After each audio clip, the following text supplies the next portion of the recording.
would like to welcome you to the regular meeting of the Human Relations Commission of the City of Palo Alto. This meeting will be held in the council chambers and virtually.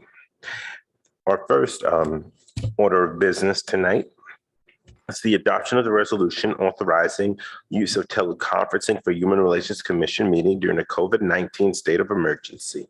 Staff? Please do roll call first. Or I will do roll call. No, you have to do this first because we can't do roll call until we. You can't, you just. Okay. Can we do roll call, please? Vice Chair Epperly? Here. Commissioner Kraus? Here. Commissioner Savage? Here. Chair Smith? Present. Thank you. All right. Can I get a staff? Would you lead us in this motion? Yes, so we are looking once again at the adoption of a resolution authorizing the use of teleconferencing for the Human Relations Commission meeting for the next 30 days. So that is what staff is looking for. We do have, let me see.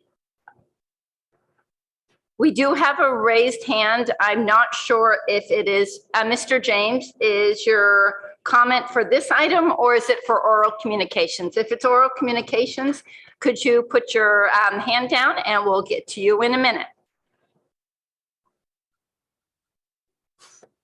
So I'm gonna go and let Mr. James speak. So if Elena, if you can get the clock on.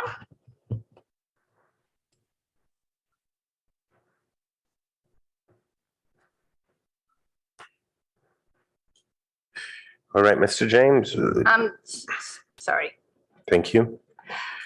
Aram, you have 3 minutes. Just know that this is for business item number 1, the adoption of the teleconferencing. If you wanted to speak to oral communications, that is next. But if you want to speak about the teleconferencing action, you can do so now. Okay.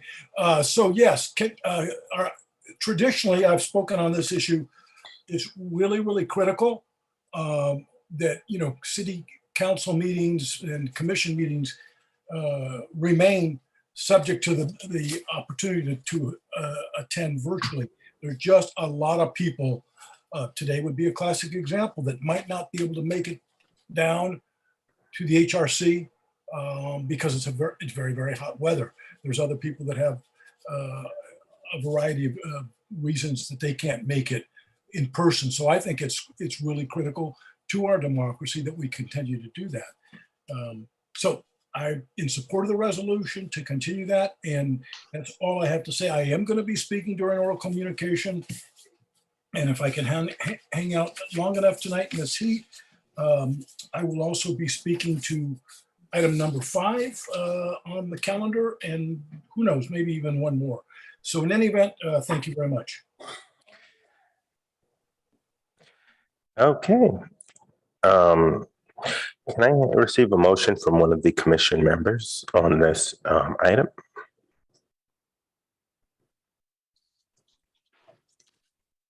Yes, Vice Chair. Elena, can you put it up on, we have the motion from last night.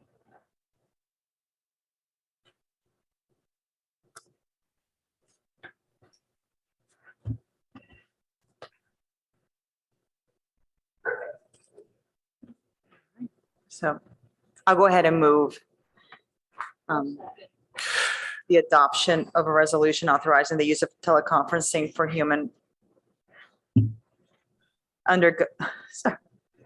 use of teleconferencing under government code section 4953E for meetings of the Human Relations Commission.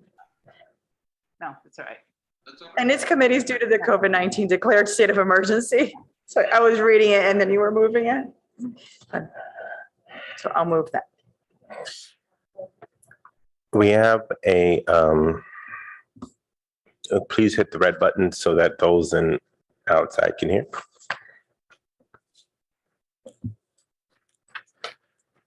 We have a motion by Vice Chair Everly. We have a second by Commissioner Kraus. I will take the vote from the top of the alphabet. Commissioner Albert, Aye. Commissioner Kraus, Aye. Commissioner Savage, Aye. Chair Smith. Aye. We have a unanimous vote on that. Thank you much. All right. At this time, we will open up for public comment. May I remind the public that public comment is to deal with items that are not on the agenda. We will give you enough time to deal with the agenda items when they do come up. So if there are issues that you would like to bring up to the commission that are not on the agenda, right now would be the time to share. We have one hand up. Is there anyone else from the public? Not that I see, Chair. Okay, staff, please take over. Go ahead, Mr. James. So I've sent out to the HRC and lots of members of the community. I'm one of the many organizers for the September 22nd, 7 to 8:30 p.m. virtual debate between the two remaining sheriff candidates, Kevin Jensen and Robert Johnson. It's going to be a very provocative event. There's going to be some really hard questions asked that anybody that's interested in police practices issues, and certainly the sheriff's race itself, should listen in on. I'll tell you at this point, I have no idea who I'm going to vote for. But I really recommend to the community, this is really addressed not to the HRC, but to those people out there that are listening. We've got some critical issues. The sheriff is elected and remains for, I believe it's a 6-year term. Once they're in there, they can run it like a fiefdom. Elected sheriffs have an extraordinary amount of power over the citizens of the county that they reside over. So I think it's critical that you listen in and make a really deep dive into what it is that the difference is between the candidates. I'm still trying to figure that out myself. We sat in on the primary, and as far as I'm concerned, we lost the one candidate that I wanted for sheriff, and that was Sean Allen, but he's not going to be in one of the 3 finalists. So we're going to be dealing with Mr. Johnson or Mr. Jensen. And I highly recommend you sit in on that. I also wanted to draw your attention, the community, to what I believe is going to be a kickoff starting in Palo Alto, but I'm hopeful to get some organizational support to ban canines for apprehension, not just in Palo Alto, but across this country. My first conversation with the chief, I've talked with Andrew Binder when he was the assistant chief many times, is to try to, but now as chief, I had my first conversation with him at the end of August. I've tried to convince him not to reestablish the canine unit. We right now don't have any canines in Palo Alto. I don't know whether he's going to follow my lead or not on that. That's a $500,000 a year budget cost, where we could be using that money for additional psychiatric social workers and a variety of other things.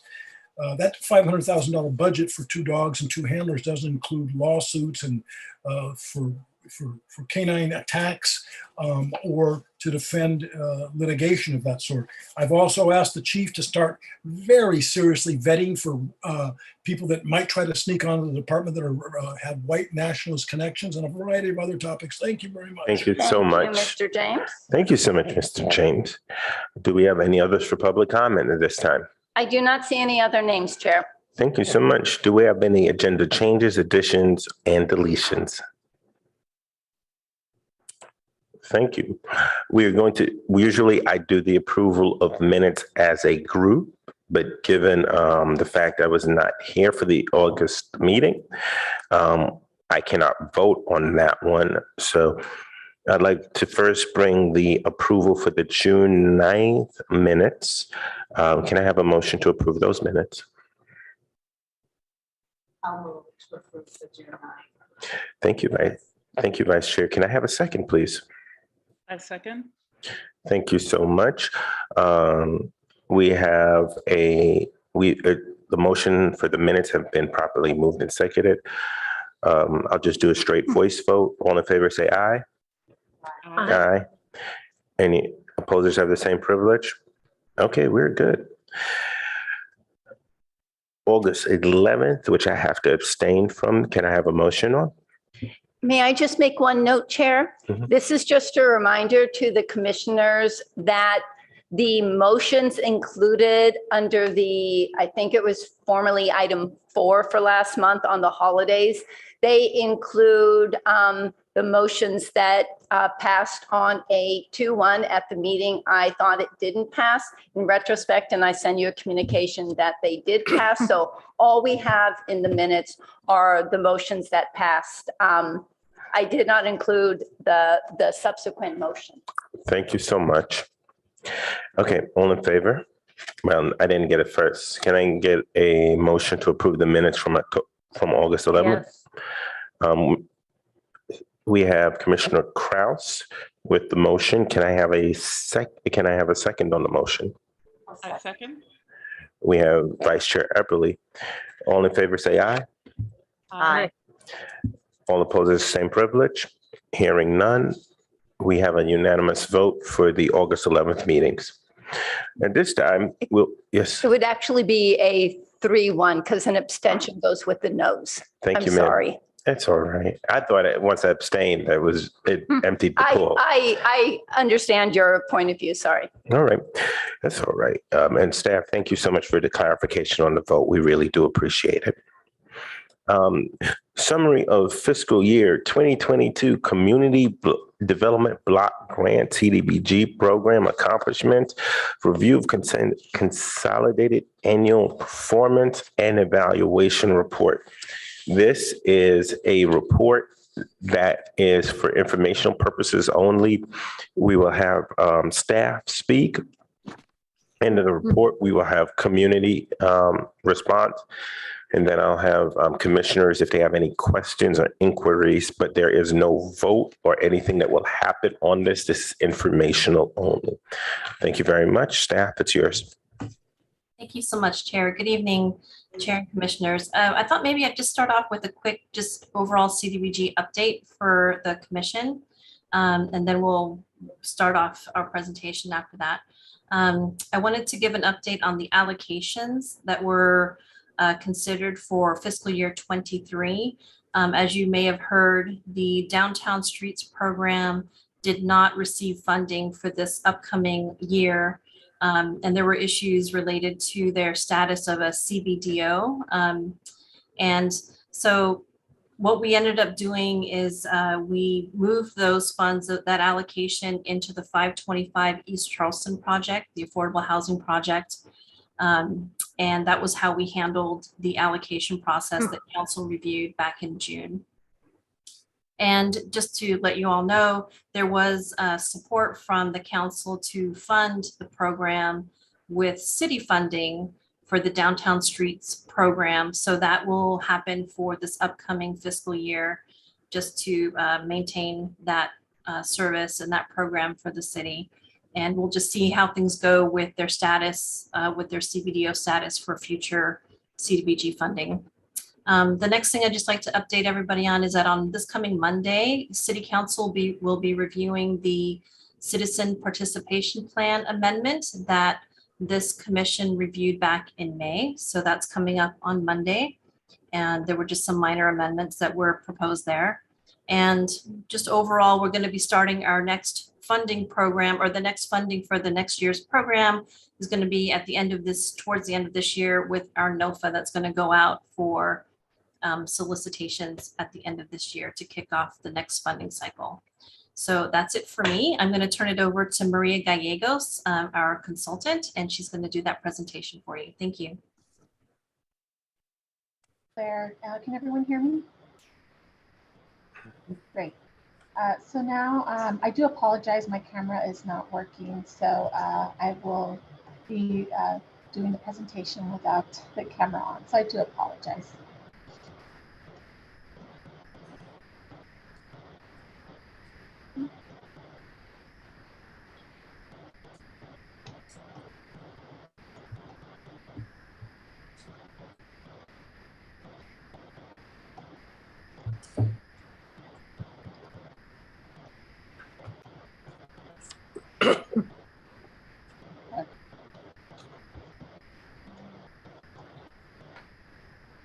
Maria, do you need any assistance with bringing up the PowerPoint? Yeah, no, I have it. I'm Okay. so sorry. Yes, I have it now. Okay. Can everyone see my screen? Yes, we can see it, Maria. Perfect. Okay. All right. And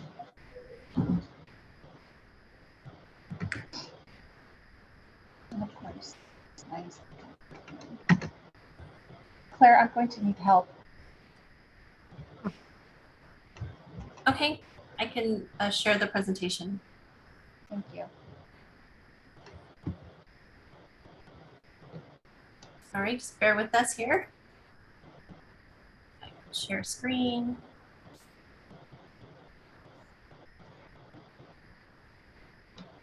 All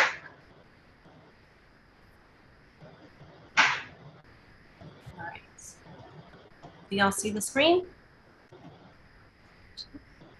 Okay, great. Go ahead, Maria. Just let me know when you need to change the slide. Thank you. Okay.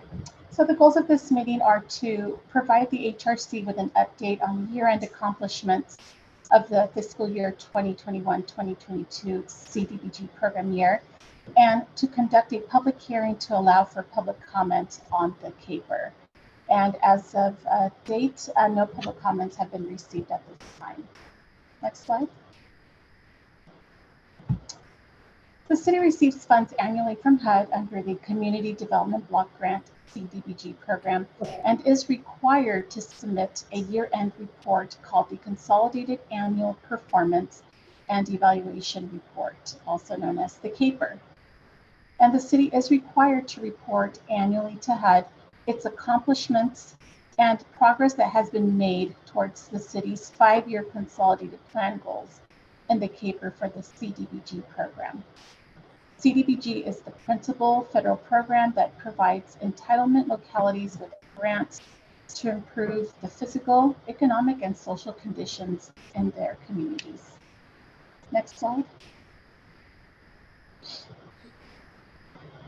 A total of $746,715 was available for funding projects and programs during the 2021 program year. The city received $536,756 from the federal CDBG program. As you can see here is a breakdown of the city's resources from previous years, program income, and CDBG CV funds from previous years spent in 2021 program year. Next slide. The city's providers met all their annual goals. As such, under public services, Catholic Charities through the Long-Term Care Ombudsman Program assisted 262 mostly low or moderate income elderly residents at the Palo Alto long-term care facilities that mainly serve low-income residents. Additionally, the Long-Term Care Ombudsman Program resolved 47 complaints made by or on behalf of low-income elderly residents of the facilities. Life Moves at the Opportunity Services Center provided case management services to 56 homeless and or very low income individuals. And they did provide assistance with housing and job searches, referrals, and mentoring as well. Alta Housing had on-site counseling services available to the residents of the 131 unit single room occupancy resident support program. They provided provided services to 151 residents and provided intensive case management services to 28 residents. Silicon Valley Independent Living Center assisted 26 adults with disabilities. Next slide. Under Planning and Administration, Project Sentinel, which provided fair housing services, assisted 17 individuals in investigating their fair housing complaints. The fair housing presentations were attended by 898 Palo Alto residents. The City of Palo Alto CDBG administration provided general administrative support to the CDBG program. Next slide. Under economic development, Downtown Streets team workforce development assisted 7 previously unemployed individuals with meaningful employment. Under public facilities and improvements, Ravenswood Family Health Network requested a time extension to complete the project for a new ADA accessible clinic entrance and exit at the Palo Alto Clinic. Under housing rehabilitation, Rebuilding Together Peninsula Safe at Home program assisted 6 households with home rehabilitation. Next slide. Other CDBG program updates consist of the Ravenswood Family Health Network mobile clinic that was used to provide pop-up vaccination events and booster COVID-19 vaccines. The mobile clinic has assisted 403 individuals. And Life Moves through the Hotel de Zinc program was able to provide emergency shelter to homeless clients from July 2021 through December 2021. The next step is for staff to submit to the Caper to Head by September 28th. This concludes our presentation, and we are available to answer any questions you may have. Thank you. Thank you. And this time we'll open up for public comment. If you'd like to make a comment, please raise your hand and staff will acknowledge you.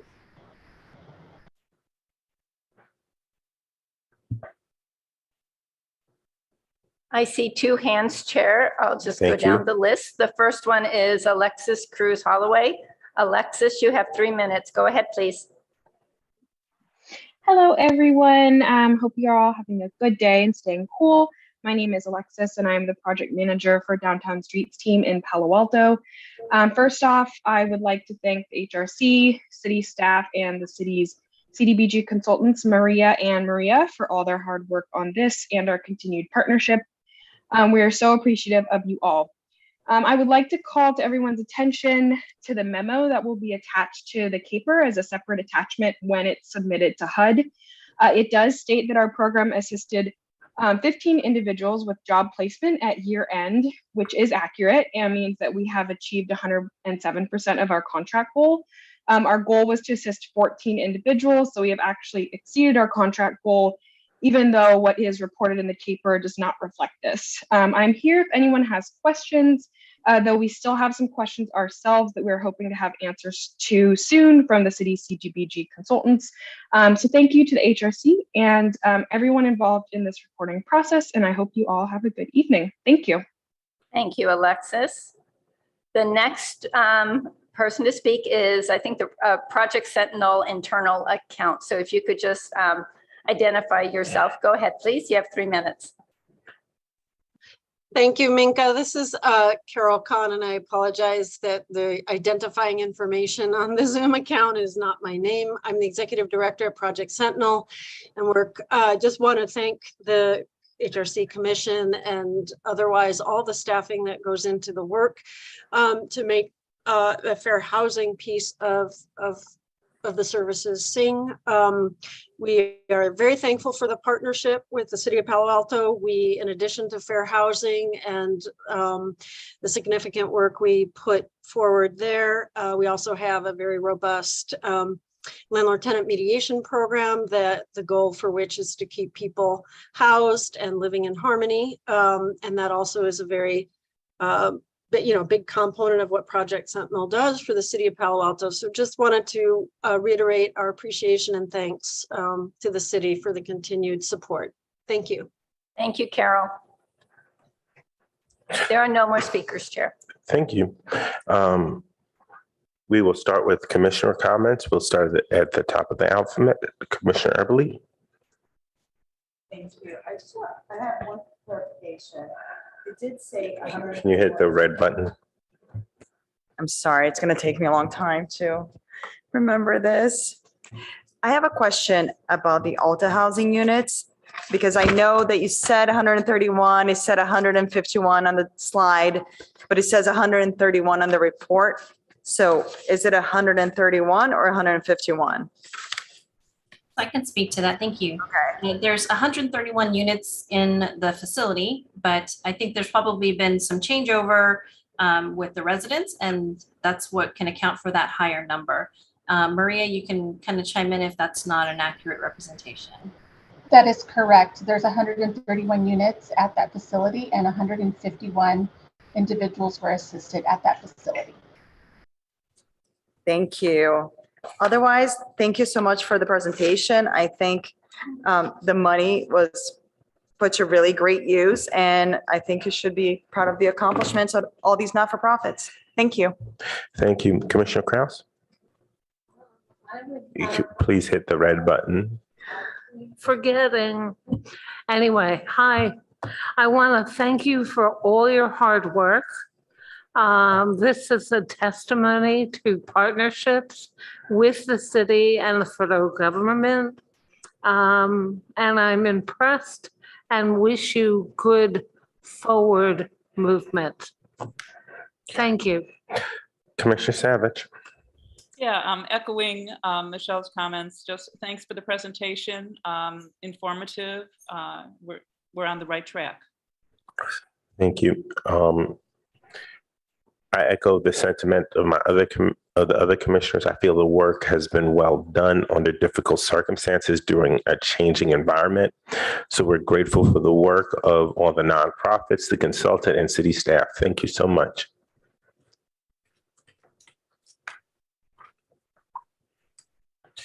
All right. We will. Thank you, Claire and Maria. All right, thank you so much. Have a good evening. Thank you. Thank All you. right. Bye-bye.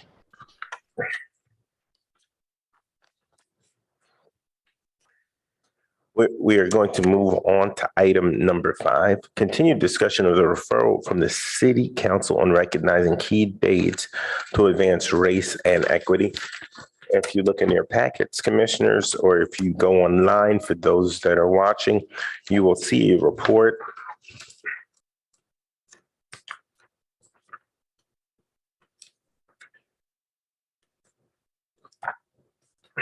Sorry.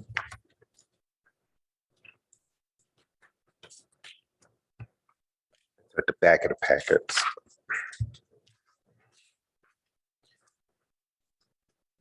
From staff and Commissioner Kraus. Get there. Here we go. I found it. Second to last page.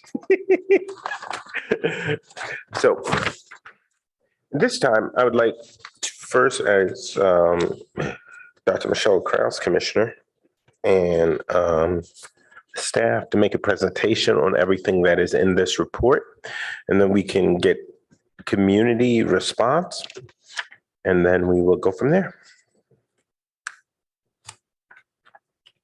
Got it. Would you like us to read the memorandum into the record?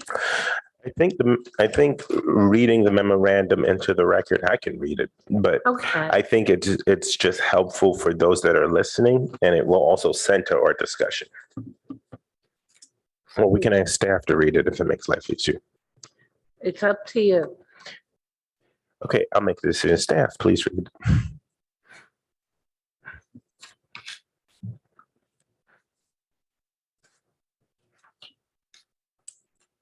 So the council requested guidance from the HRC on the treatment of Juneteenth, Cesar Chavez, Dolores Huerta Day, Indigenous Peoples Day, and the Asian American, Native American, Pacific Islander Heritage Month, and the consideration of Holocaust Remembrance and Armenian Remembrance Day for local recognition. In doing so, the HRC has developed a simple framework for council consideration for city recognition of these events, people, and issues across the categories listed below: service, celebration, awareness, remembrance, and affinity groups.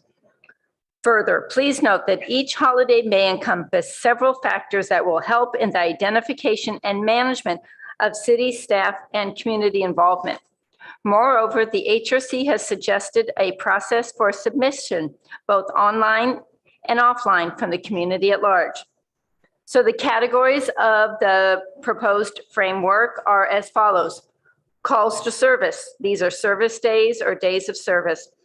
And they are celebrations of people or events that are a match to the promotion of service within the community. Second is times of celebration. These are celebrations of people, events, and/or issues. Third is awareness days, bringing forth awareness of social issues that affect the community. So Suicide Prevention Day would be an example of an awareness day that would come forward. It's also could be the awareness and honoring of history, triumphs, and struggles of different sectors of the community. Fourth are days of remembrance. This would be city recognition of significant past events and/or persons. The last would be affinity group celebrations. This is recognition of different nationalities and their times of celebration. So there was a thought that there would be 3 ways that one could submit an item for consideration, and that would be from the community, staff themselves, or a commission. In looking at this, the types of approval that came to mind were commission recommendation to council, and I believe the HRC has done that in the past. Staff approved and council approved. And that's in the recognition that not all events or celebrations that the city does come to the city council, that many are just generated through individual staff members, departments, or divisions. And I think I mentioned council approved. Then was the key question of levels of recognition or celebration. It was thought to be a little vaguer in this category because different types of events or recognitions would be quite diverse. So the 3 levels that were thought of would be the base level. What would everyone possibly get? Or that would be a proclamation or maybe a certificate of recognition. A mid-level would just be a mid-level of staff or financial resources. For instance, the city's co-sponsorship program. Maybe it's just a division or department level assistance in the city. The last would be a high level, significant level of staff or financial resources required. These are not always connected, so it doesn't always mean if it's a high level that council needs to approve it. There are some nuances of the types of things that do go to the council. So the action at this meeting, which is being requested from the referral from the city council and from the previous work that you have done on this matter, is the following. 1, how to recognize and celebrate the holidays listed in the council motion, the ones I mentioned earlier. 2, the evaluation and formal addition of Holocaust Remembrance Day and Armenians Remembrance Day for local recognition. And 3rd, this is the HRC initiated one, a framework laying out a process for city recognition of events, individuals, and celebration. This ends the report from the working group. And Commissioner Kraus will be able to speak to it. Commissioner Kraus, any other comments? What we were trying to do was create a working model, a matrix of sorts that would allow us to see what categories were identified, move forward. It was supposed to be longer term, a visual tool that staff and the commission could use collaboratively. I am incorrect. Elena is just working on some type of visual, because we know when this gets to council, it would be very difficult to see how it goes. So she's been working on this visual. We've been collaborating. Things that we thought were simple, once you actually start getting it on a matrix, you go, wait a minute, that won't work. So we're still working on it. We will deliberate if we have one that is sufficient, if this is something that the commission recommends to go to the council. Knowing that when it gets to the council, they're not looking for a finished product, because the work of the nitty gritty usually falls to staff, but you will recommend it. You could say, this is what we're thinking. This is how we think it might work. If you think this has merit, please either give it back to us or give it to an appropriate staff person to work on further. Or to make it more visually appealing, because there are people that do that. And this is meant to be an approach to a methodology, a way of understanding what we're doing, when we're spending dollars out of the city, what kind of events, just so we can lay out the groundwork and go forward from that. Thank you both. At this time, we'll go to public comment.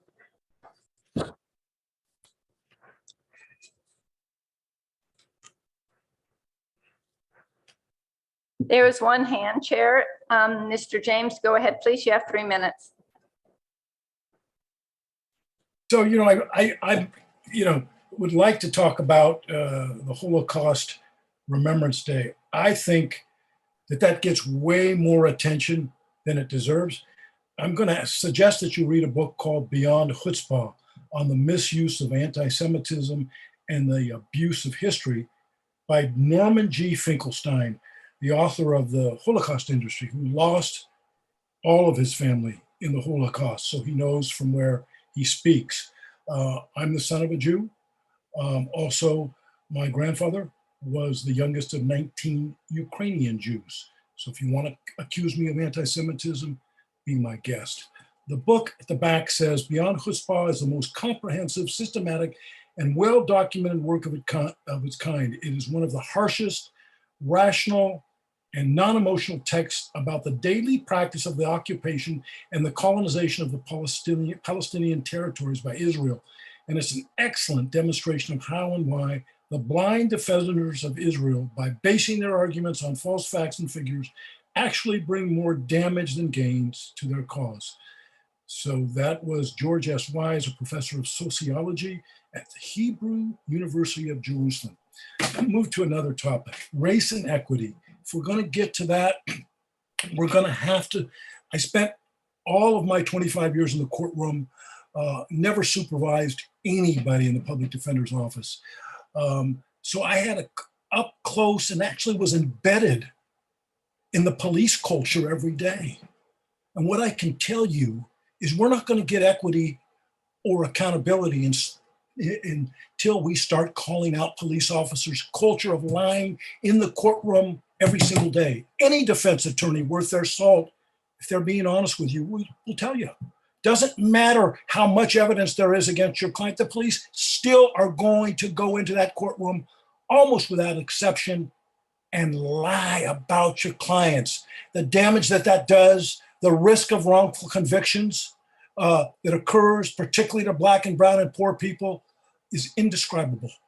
I'm going to continue to call out lying cops, and I hope that you will take a look at it. I had a judge, Hugo Hill, in Compton, the year I spent in Compton, one of the 41 branches that was in LA, and 88, 89, the largest criminal defense office in the country.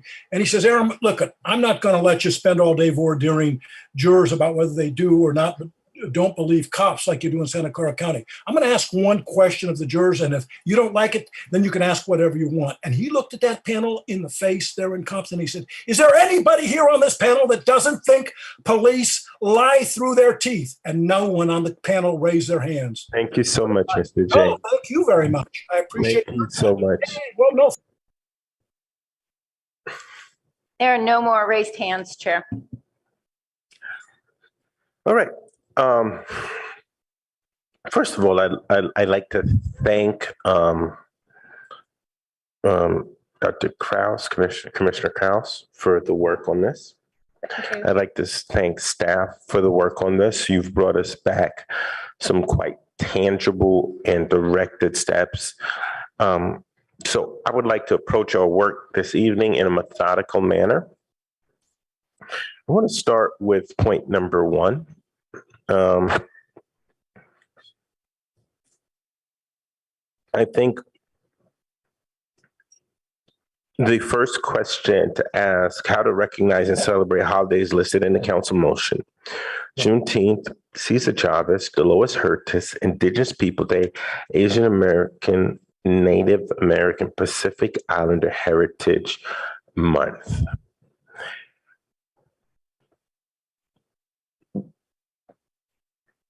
I think it would do significant damage and challenge to take all of these separately, because the second we start pulling them apart is the second people say, well, did you prefer this group or did you prefer that group? So unless somebody can give us a cogent point on why we should split this into separate items, or should we take them all together? I'd like to at least get that piece of it done. Oh. Well, to be honest, I hadn't thought about treating them all together. So I thought of them separately of what we should do for the different things. So if anyone else has anything else to say about that, I'd appreciate it. Well, I was in the spirit of being as inclusive as we can be as a commission. I was hoping that we could put them all together and use the methodology laid out to individualize them in other instances, according to costs, according to depth of celebration or remembrance, but not in the instance we're discussing right now, Chair. Okay. So I've heard from 50% of the commission, and I believe that the consensus of at least half the commission is we should look at them each through the matrix, not all as a group. Is that what I'm hearing? Oh, can I? Yes, yes, Commissioner Savage. Oh, okay. Yeah, no, I think your idea is a good one. In point number one, all should be recognized in some way. And as you said, taking one out of the group and giving it more importance or less importance it is not something we're about. Okay. This is. Can I say something? Yes, Commissioner. Yes, Vice Chair. I think we can look outside of the city for guidance of, somewhat of a priority. For example, Juneteenth is a federal holiday now. That makes sense. So I think that gives it some weight. Cesar Chavez is a state holiday also, which begs the question to me, why has the city of Palo Alto not recognized those two holidays? And personally, I was going to say that I believe that they should actually be paid city holidays. And I know that might go beyond what the city's looking for, but we could write whatever we want on the paper. At least the more I've been thinking about, and it's taken a while to get here, I'll admit it, the more I've been thinking about what the holidays represent. And that's why last time I said that I could not, in good conscience, put forward Columbus Day and Indigenous Peoples Day together as a celebration of, what I would consider an oppressor and the oppressed. I think if you look at the list of holidays that we have, like Cesar Chavez represents a labor movement, why not? And it's already a state holiday. Why shouldn't we include him? And I believe that should be a day of service. Okay. I believe it would fall under that category. Okay. I think there is enough to have a discussion about the different ones. I'm going to ask staff if we can put it on the screen and list them, and then we'll run it through the matrix. But before we put up the matrix, because I don't want to have to do this twice. do we believe that Holocaust Remembrance Day and Armenian Remembrance Day should have local recognition? So Should have. Local recognition. So that should have local recognition. So I have a question about those. Were they community initiated, staff initiated, or not commission initiated, because they were referral unless there was another commission? That was council initiated. That came from Councilmember Stone when they were having the discussion when this issue first came to them. And he was saying, I like everything that's mentioned here, but he's a social studies teacher. And he said, I would like to see that the council consider, and he named those two. And that became a referral to the HRC when the final vote was taken. So it came from the council, but specifically from Councilmember Stone, but the entire council voted on that recommendation to the HRC. Yes. So I would say that if we want to put forward this framework, then that would not be part of it, because it wouldn't be part of the submission of consideration, because under the matrix, it's either community initiated, staff initiated, or commission initiated, not council. So it would have to come from outside council under this framework. I think that was we just have. an oversight. I disagree with you because I believe it's an oversight and it's not that simple. That's why, and we don't have a matrix to use, unfortunately, but that's why different events and different celebrations can fall in one or two or three categories at the same time. I can tell you that with Armenian remembrance, that is a community sponsored events of the different locations in which the Armenian population lives. So it's not state, but more community oriented. Okay, and I can tell you, Chair and I will be at a county discussion of the Holocaust and anti-Semitism on Monday. And I believe that I asked staff to let you other members of the commission know. All right, so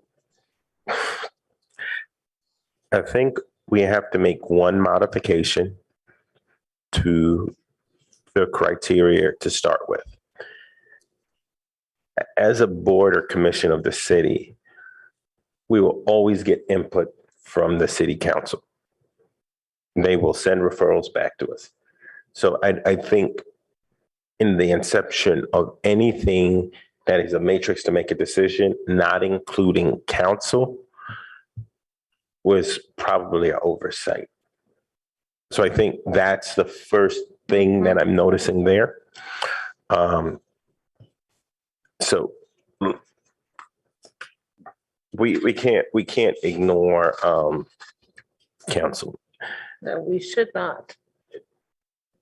It depends. I'm joking. It's a joke. All right. So let us authors of this, would you mind making the modification that this include council initiated as one of the items on it? So I don't feel like staff has a say in it. Elena and I were just meeting with the chair, with Commissioner Kraus to put it on it. But at this point, it's the will of the commission. We were just resources to the process. Okay, I'm going to make my first motion on this. I think we'll be making a lot of motions. My first motion is to make a friendly amendment to the report. I don't think you need to make it. I don't think you need to make a motion. You could, Unless you feel like it needs a vote. I'm going to track every step because something tells me we're going to get into the weeds tonight on that. Okay, then I will stand back. I would like to make a motion that we add council initiated as part of the process of submission.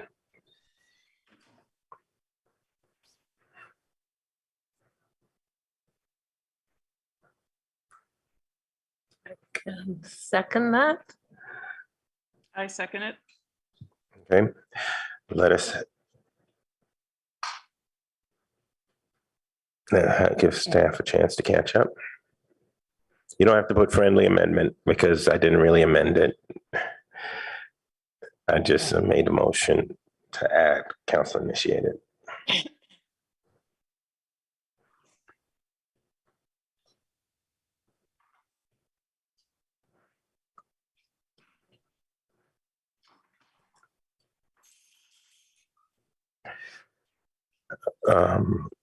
To the process of submission of consideration.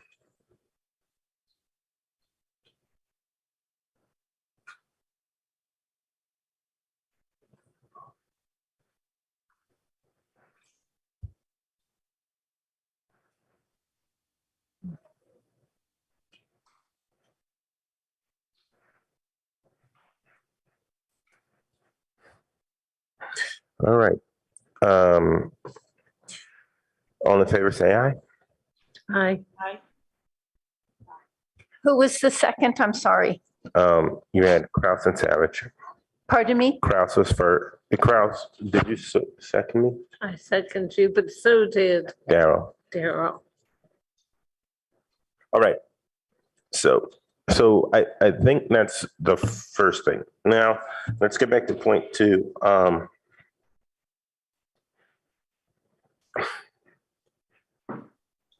I'm going to say this in the best way possible. I am unclear the percentage of the Palo Alto population that is Armenian or of Armenian descent. And it would be very, is that a part of our community? Am I missing something?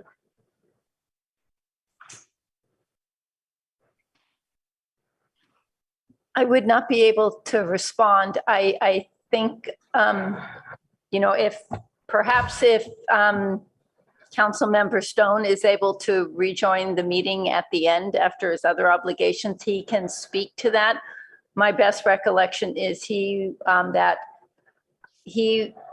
my best recollection is as follows, that the mayor was looking at ways in which the holidays or the individuals mentioned can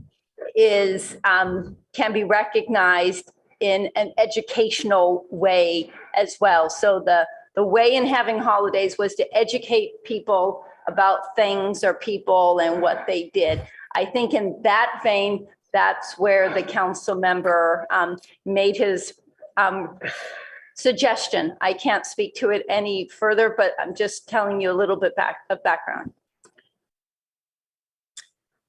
My sense is that the population is more diverse north of us. Okay, going to San Francisco, maybe Daly City, coming much further north than where we are right now. But I turn to Councilmember Stone for verification of that. Okay. Okay. And this is why I believe your matrix is so helpful. Okay.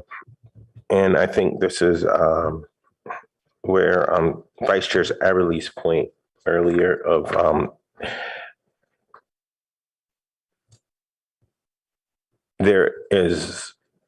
we should consider each individually becomes critical.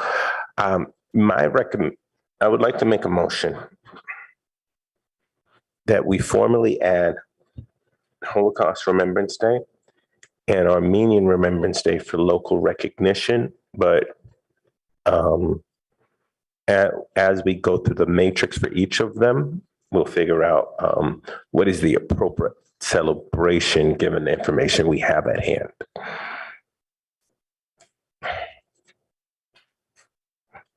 Do I have a second? I second it. All right. All in favor, say aye. Aye. Aye. Who seconded that? Staff, do we remember? Commissioner Kraft second, and we have a vote. Okay. At this point, Just a reminder, and if the group doesn't want to do it, but if the chair could ask if there's any further discussion before the vote after the motion is made. thank you, ma'am. You're welcome. All right. I think we're going to use your matrix that you guys just developed. I just made a template Okay. that you can't read. And I will note that the items under number 1, that the council already made a decision to honor them with a proclamation. So that part, the council has already made a decision on, just for So your information. who collects the Juneteenth proclamation? I'm trying to, I remember there was conversation about who that would be or what group could be asked. And in all honesty, I wasn't present at the council that day, so I don't know what happened that day. But I hear you. All right. Staff, we're going to start with Juneteenth. You just write Juneteenth.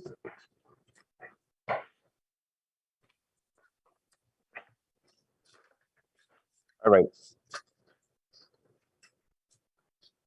Commissioners, what categories would I'm assuming that we can assign multiple categories to a day. Mm-hmm. What categories do you think are appropriate for Juneteenth?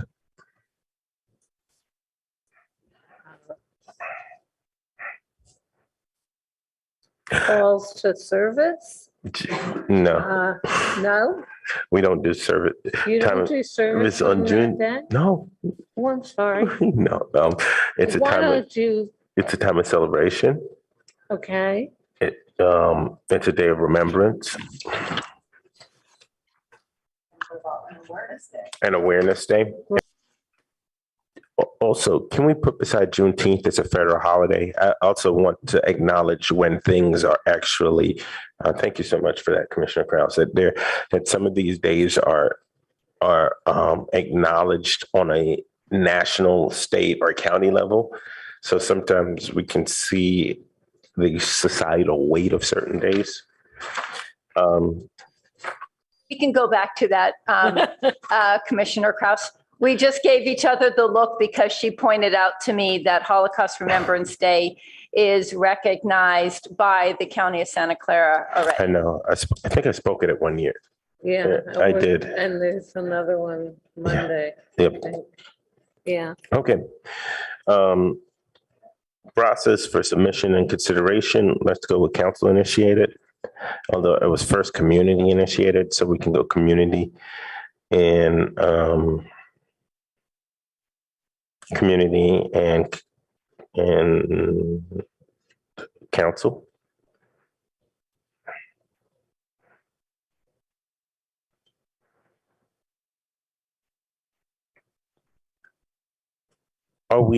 Do we already celebrate Juneteenth in the city? I know we did. I know I spoke at some things for Juneteenth, but we don't have an official holiday. We don't, but I do recall that at the previous meetings, there were suggestions by the commissioners on ideas that they had. So if it's the will of the commission to add those in what eventually goes to council, you can do so.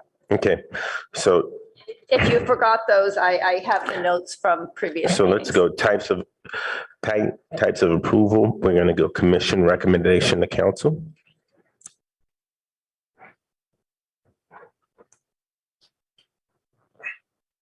And level of recognition and celebration. Sorry, I missed the types of approval. It's a commission recommendation to council because everything we're going to do moving forward is we're recommending it to council. It's not something the city already does. Yeah, we're responding to a referral, but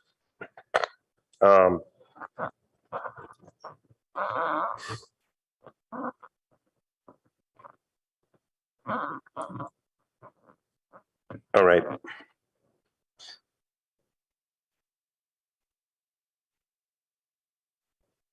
I would say mid to high level for levels of recognition. I'd love to hear what other commissioners would recommend.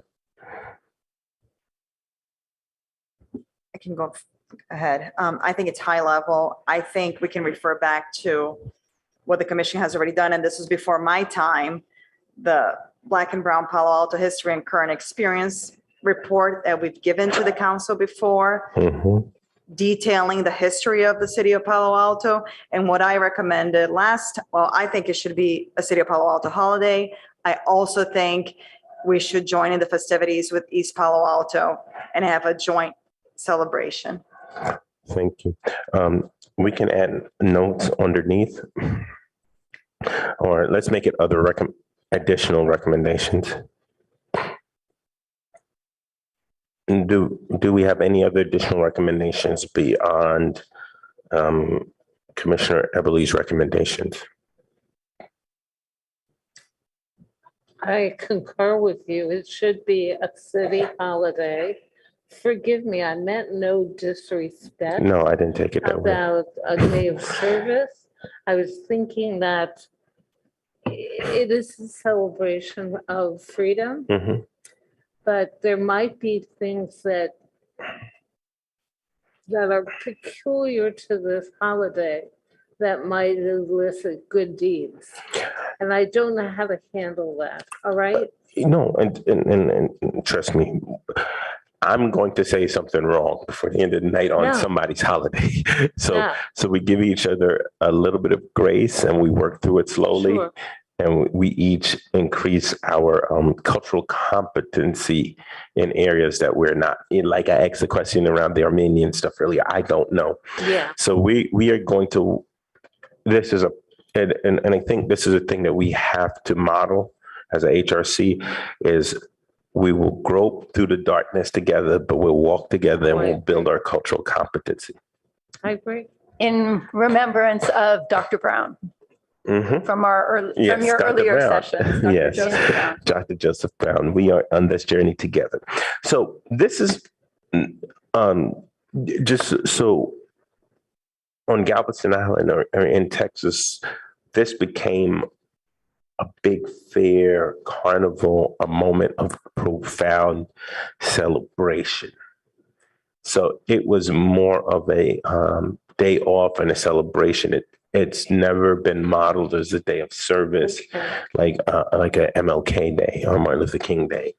It's more of a celebratory thing. That's why you'll see festivals and events and public things. So,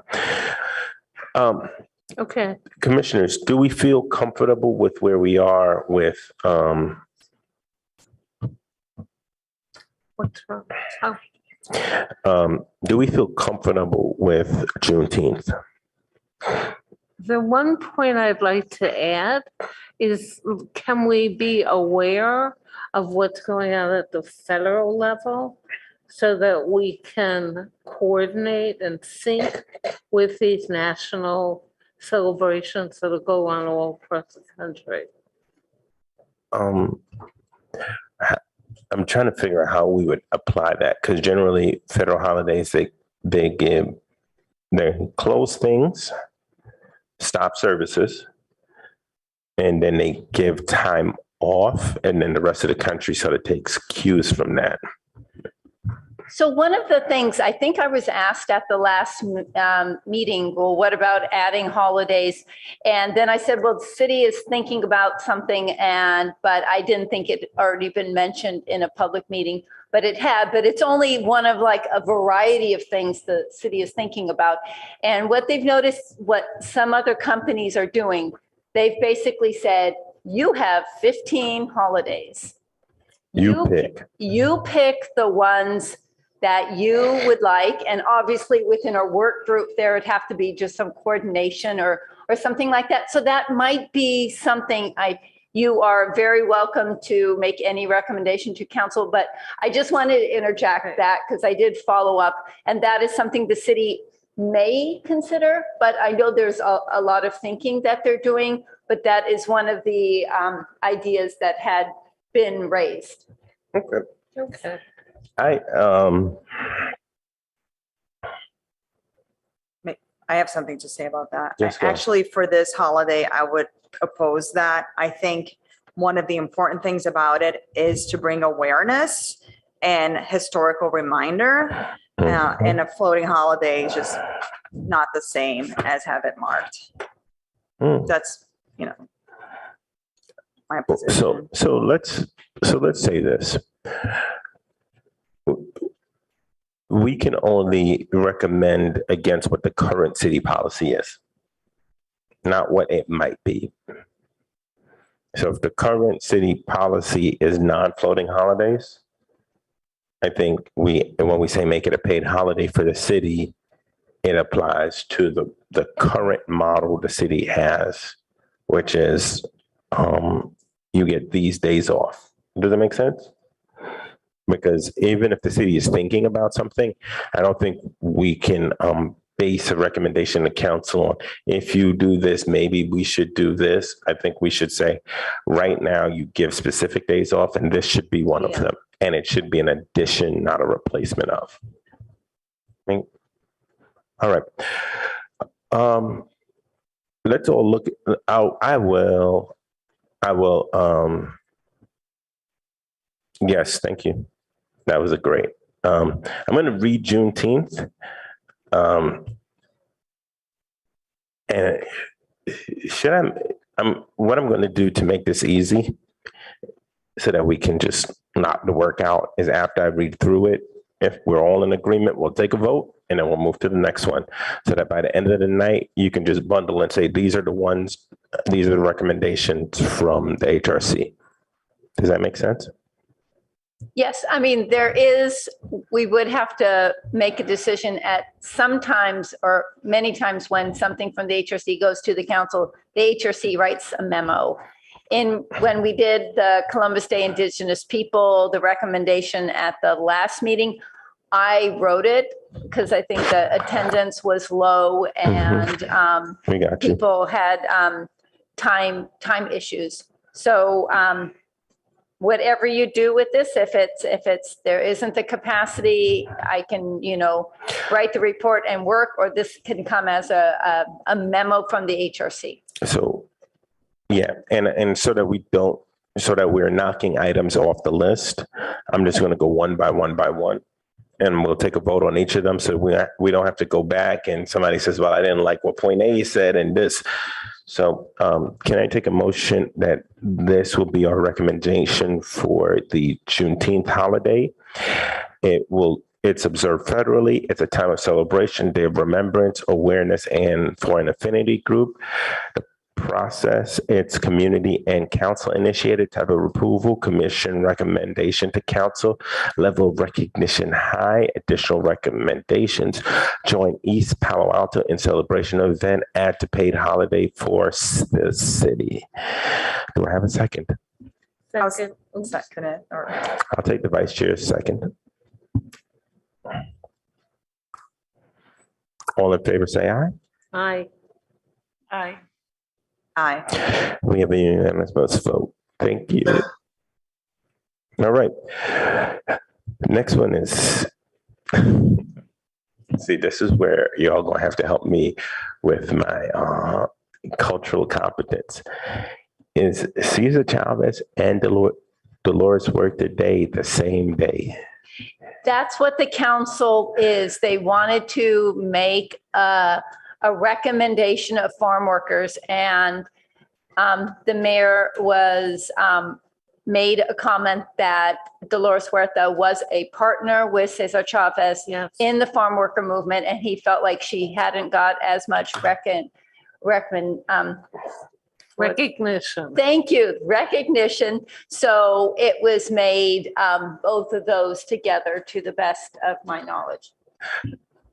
Well, Is Dolores Huerta, is she is. celebrated any of their time during the year? I thought I looked at that and didn't see it. She is still alive, I believe. She is Dolores She's still 92 years old. Passed away. She's very alive and kicking. And Cesar Chavez Day is on his birthday, So, Right. which is so March in 31st.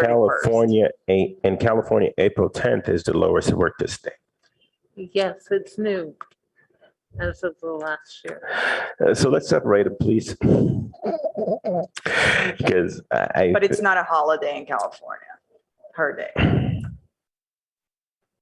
Yeah, April 10th. It's been a day of celebration throughout the state.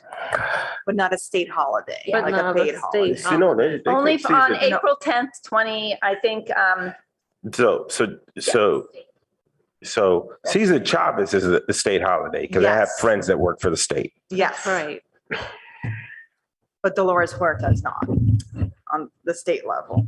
And maybe they wanted to add her name of recognition. I like it, so I have no problem with it. I think it's, When is Women's Recognition Month? Is it March or April? we'll find out people who are faster than me. I think it's March.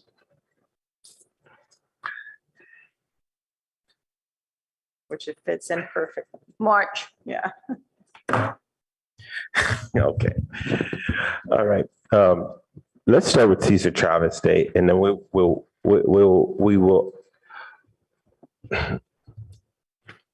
Here is the question, and this is helping my my cultural competency. Is Cesar Chavez Day to just celebrate Cesar Chavez, or is it to celebrate the movement?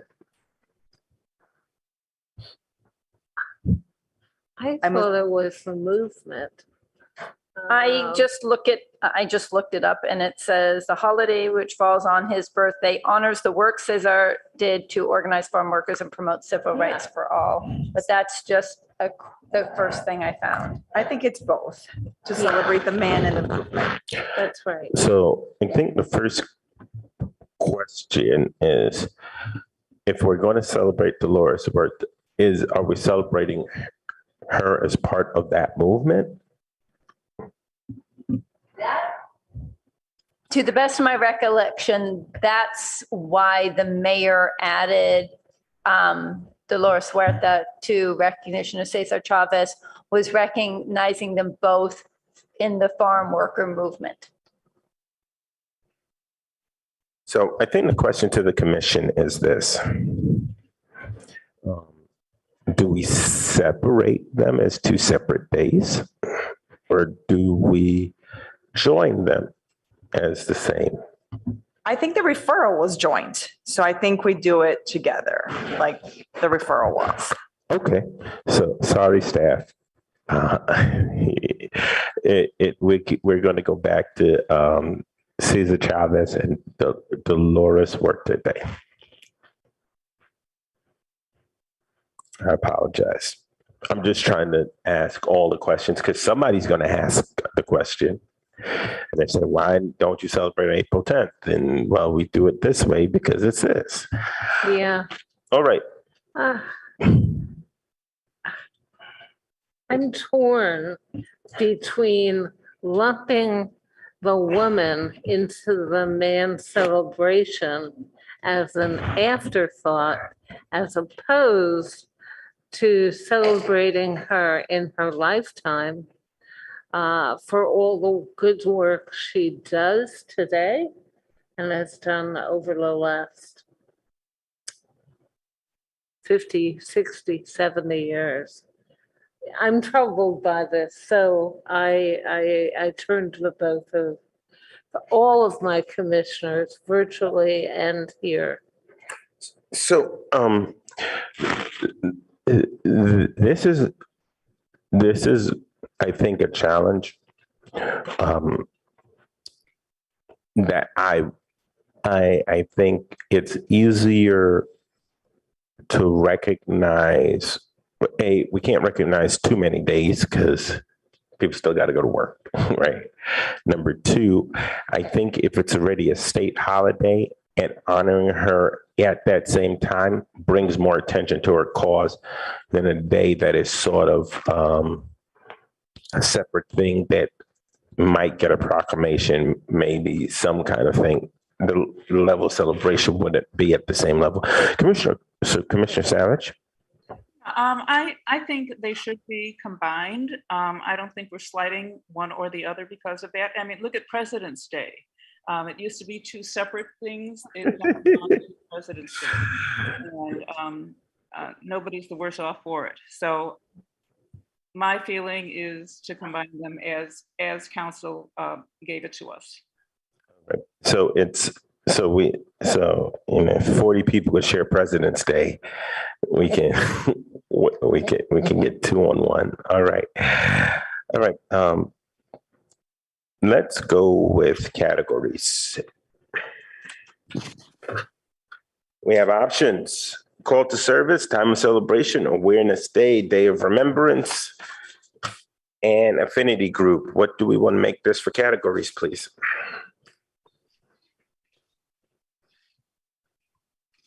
I think it fits under calls to service, time of celebration, awareness day, and affinity group celebration. Anybody else? I agree. Yeah. I also said times of celebration. All right. Process. Let's go with council initiated.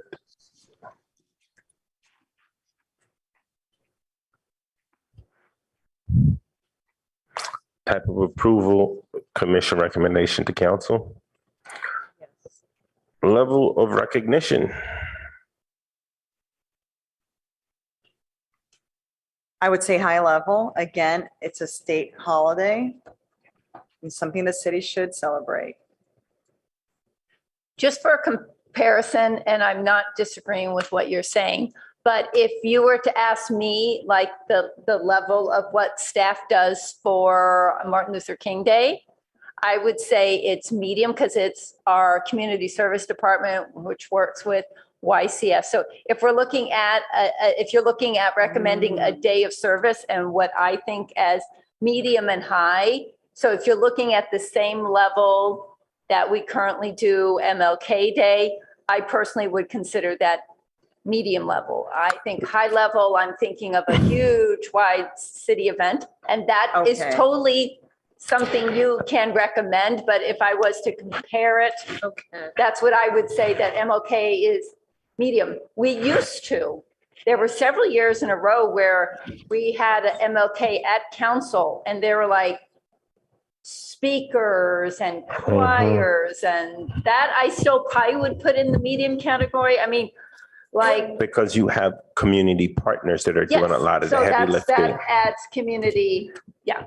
So, but what about like us working with the Day Worker Center or something to do? That's a good idea. Yeah, Maria Maricon would help her.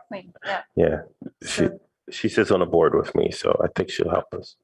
But what about the time that we did a citywide celebration and Owen Burr did the filming? It was outside in front of City Hall. It was a gathering of hundreds of people. I'm just thinking multiple departments, multiple city groups. I think that's a real, like, all hands on deck, like MLK Day. Extremely important, but it's not like citywide, but it's like one city department who's collaborating with 10 groups. We did that one year, and then maybe 8 years ago or 7 years ago, it was spectacular. It was a celebration for the entire community.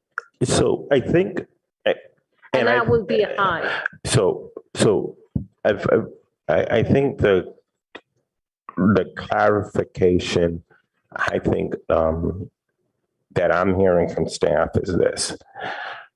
If you have community partners that are significant drivers and the city is partnering with them, that's a mid-level thing because the community partners are going to do it. I'll give Holocaust Remembrance Day. If Sure. we reach out to JCRC and we have Colamet and some of the other synagogues working, very important day. Yeah. But their internal workload is still a mid-level workload because Okay. they probably need police and maybe the community service group. A high would be if the city brings in artists and has to close those streets and has to get police escort. They do a parade. Let's say a Mayfet or the chili cook-off. That would be a high. Okay. Thank We you did for it that. 1 year, okay? Mhm. And it was spectacular. There's no reason why some days you can't go all out to high, but No. we can qualify, I mean, But I just, as medium. we'll call it medium. Yeah. I would, we voted on it already, so we'll just move on. But yeah, we'll leave Juneteenth alone. Okay. So any other additional recommendations? I would say we should look for Latinx, is that it? Latinx. Y'all gonna have to help me, please. Latinx organizations in our community that deal with essential workers, marginalized groups, and partner with them on that day. They Work at Center, Manzanita Works, other groups like that that specifically meet those needs and use those as the partners in that day because they can guide in the service, the awareness, and the time of celebration. I think it's important for us to be humble in our approach and work with those that have a better understanding.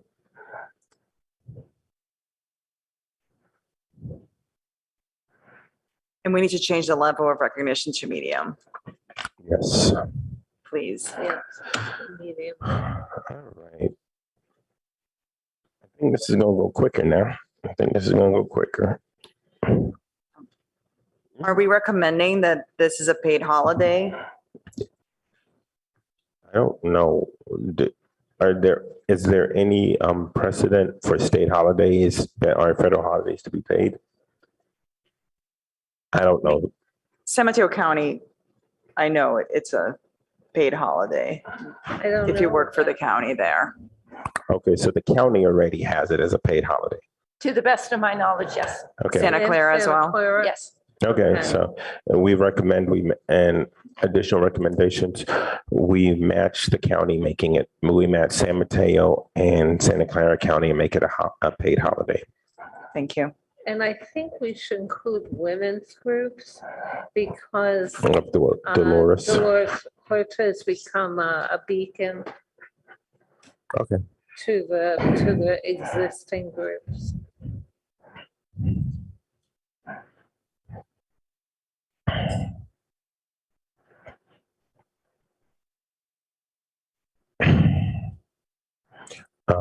We should also add where it says Latinx groups, we should say women and Latinx and women's groups. All right. If we continue at this pace, we're not going to leave till 10. We're going to get quick. This is going to move quick at the next 2 or 3. We're trying. We're trying. All right. I will read it off for everybody, then I will take a motion. Cesar Chavez and Dolores Huerta Day. Cesar Chavez Day is a state holiday on March 31st. Dolores Huerta Day is April 10th. We're going to celebrate March 31st. I think we have to highlight that. It will be a day to call to service. It will be a day of awareness. We will appeal to affinity groups as a time of celebration. At this point, it is council initiated type of approval. The commission recommendation to the council. Oh, I'm just reading it. I'm sorry. Don't have to type everything over.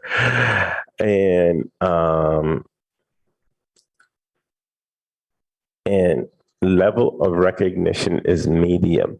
When we do write the memo out, I think we need to clarify those levels a little bit more, just so that we'll go from there.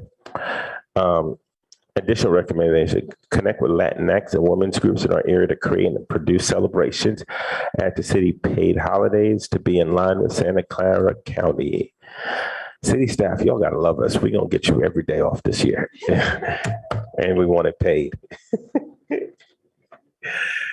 Okay. Can I have a motion? Yes. Commissioner Krause, can you move to, you move to accept this? You move to accept the recommendation? Yes, I do. Can I have a second? I'll second. No, that was Commissioner Krause that did that, sorry. And Commissioner Savage, second. All in favor, say aye. Aye. Aye.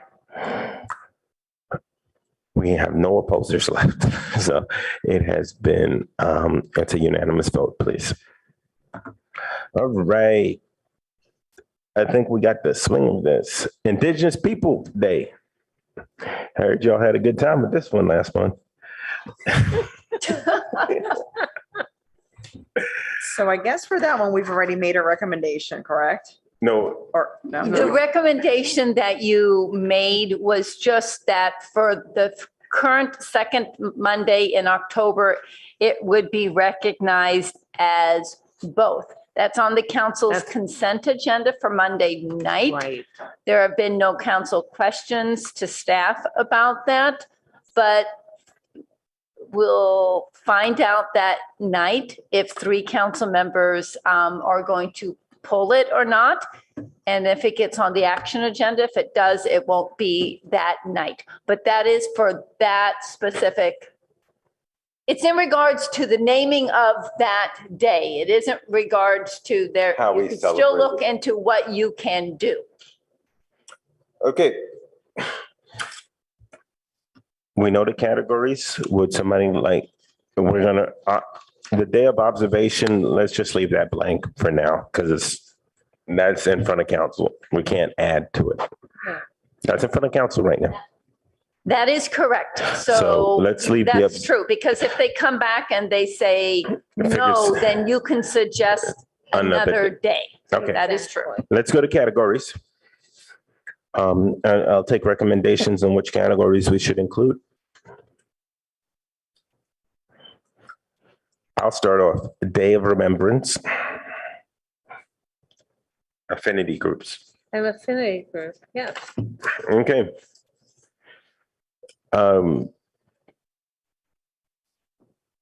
Process for submission of consideration, council initiated. Council. I'm sorry. Can we add Awareness Day also? Yes, we can. Does everybody agree? Yes. Thank you. Feel awareness. Yes, yes, yes. Thank you, Vice Chair. Type of approval, commission recommendation to council.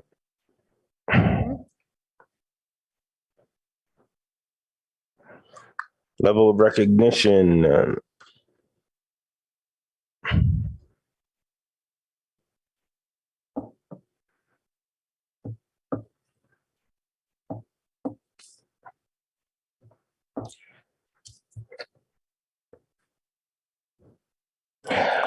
I'm going to go high because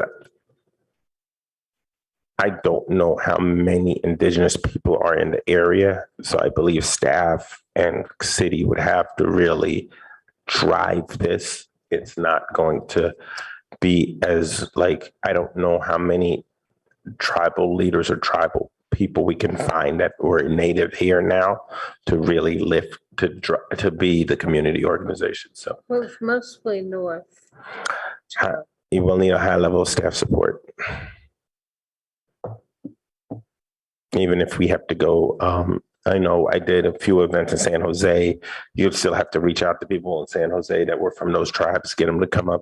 That's going to be more heavy lifting on staff than it is going to be. Even if they do a ceremony in front of City Hall or something, it's going to be a staff-driven event.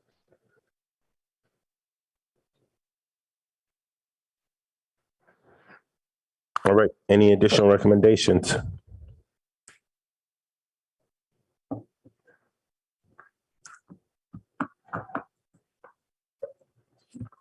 Just thinking, did you want under additional recommendations, your idea for what you just mentioned, or is that Yeah, was we just can do that. conversation? Let's do that. I think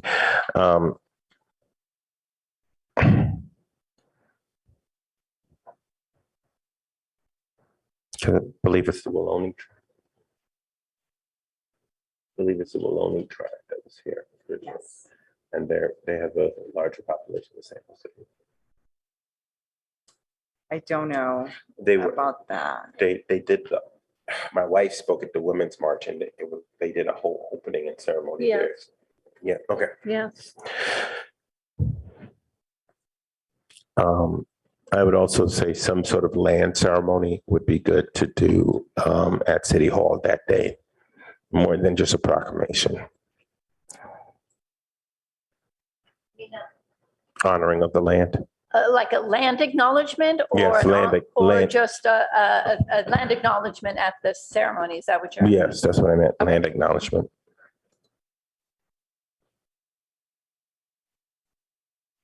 Okay.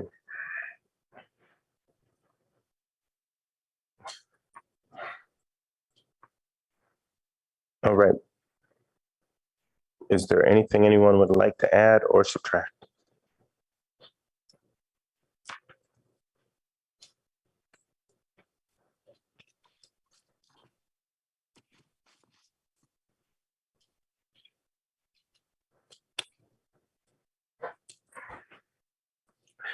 I'll take a motion on this action. I'll move on the action. Can I just say that? Yes, I got it. Can I have a second? Second. Okay, we have a move and a second. All in favor, say aye. Aye. Aye. We have a unanimous vote. Asian American Native Hawaiian Pacific Islander Heritage Month. Ask a question of staff really quickly. What do we do for Black History Month as a city? I should have anticipated that question. My best recollection or knowledge is that it's probably just at the library level. There might be a proclamation already, but I know they've honored prominent African American citizens. okay, I thought that was part of the MLK celebration. No, I think it was Black History Month. Okay. I remember being here when they did Loretta Green and Clay. Clay, yeah. Yeah. But that was MLK because I remember. No, it wasn't. It wasn't. Okay. It wasn't. I remember meeting, that was one of the great highlights, is being in this room and meeting Dr. Martin Luther King's lawyer. I have my picture with him. Yeah, he's an amazing man. Yes. So when is Asian American Native Hawaiian Pacific Islander Month observed? I believe it's April. Is it? But May.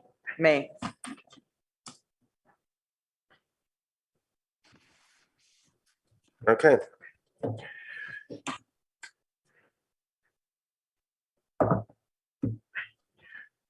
You have your categories.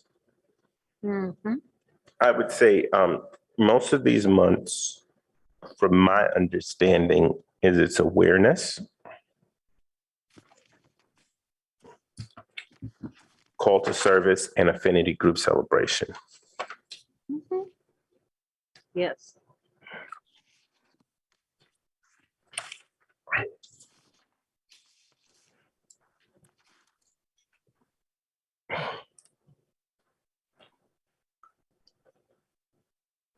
Staff, have we had any, have we ever had any community questions around AAPI month? I think those might have come to the council. Mhm. They were not shared with me. I know this was very important for the council to add. There was a lot of involvement last year. There was the big Lunar New Year event, and I know the city, that was a community planned event, but I know that the city had involvement in it. And I believe the library, this is another one of those that the library has for a while done some kind of book exhibits for and speakers for, but So let's go with community initiated and council initiated. Mhm.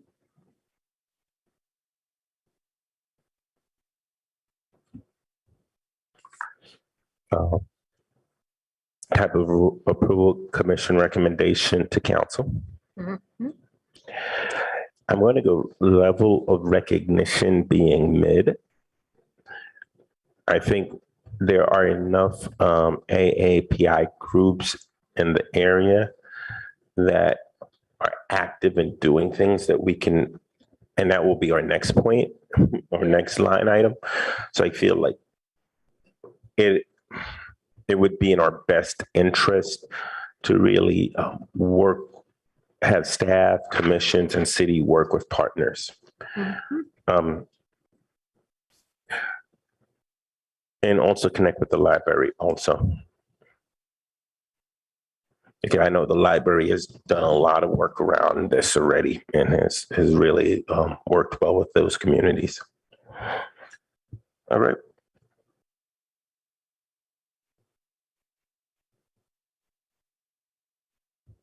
I would just go connect with local affinity groups and the library.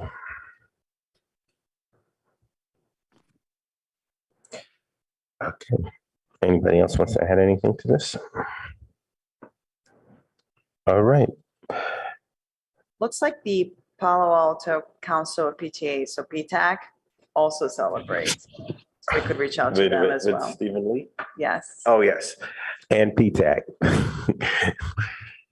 He's going to have an opinion.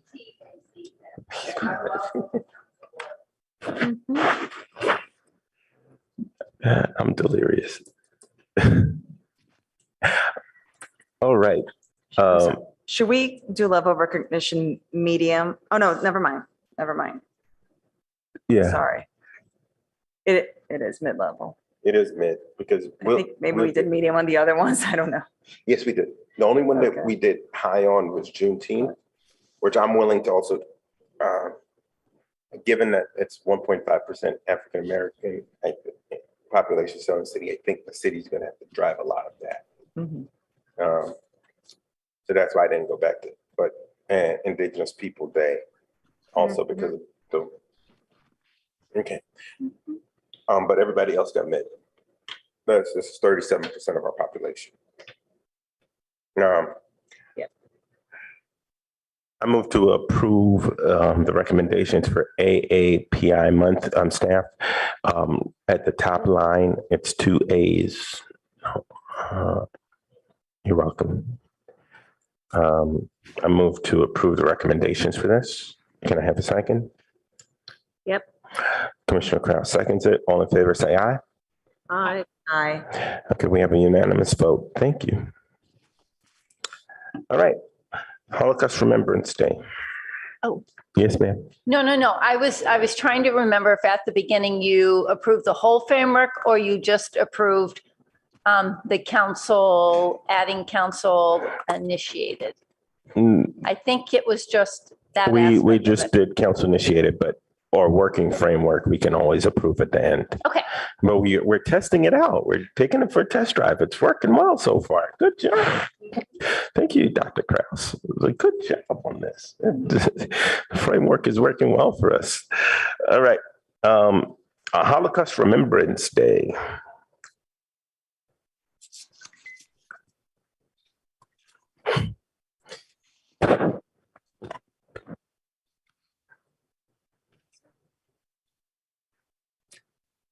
You want to do this? Okay, Thank you. so I don't get, Yeah, I got you. yeah. Okay.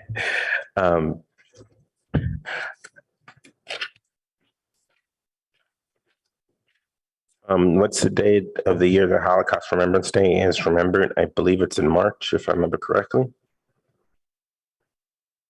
Yeah.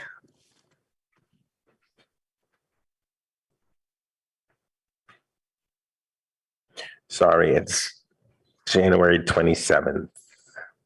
It was in 2022. Let me just double check. Let me see if it's a certain day or is it like the last day of the month, Holocaust Remembrance Day.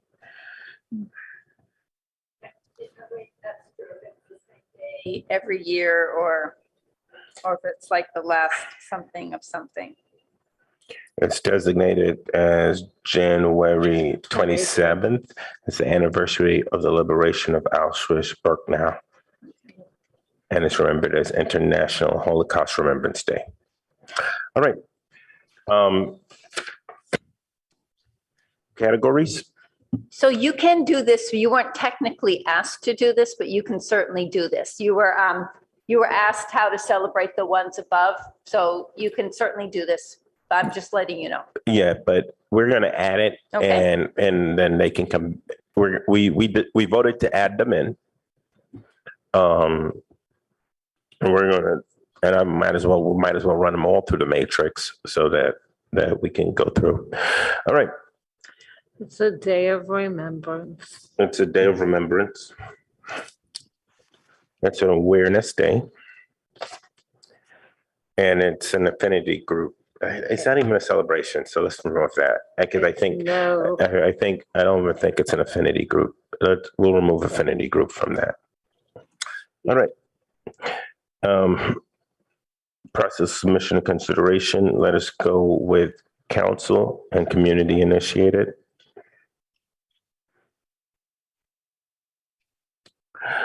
Type of approval, commission recommendation. I would say mid-level for level recognition. I know, for example, the county, I spoke at it 2 years ago, before COVID, they do a ceremony that day. If we can do something reflective of that here, that'd be good. I'm pretty sure we can work with Etzahim and Colomet and the other, and the JCRs, the Oshman Center. I think they will be more than happy to help us with that. All of the local Connect with the local groups. Jewish Yeah. affinity groups. Yep, that works. Or you could see what the Oshman Family JCC is already doing, and then the Partner with city them. offering Yep. an aspect of it. I think as much as possible, just to let you know how the city looks at it, it's like, who's already doing it? How is there some value that we can add to it instead of trying to do something new? So I think that's a response that you'll hear from the city. It's like, it's possible past mayors have already, spoken at Holocaust Remembrance Day if the JCC has done something. Yeah. Okay. Do we feel comfortable with this one? Commissioner Kraus, Commissioner Savage? Yeah.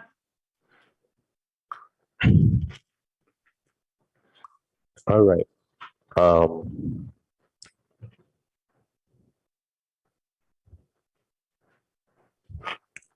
I move that we approve the recommendations for Holocaust Remembrance Day. I second.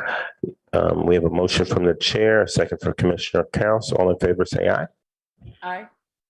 Aye. We have a unanimous vote. Thank you.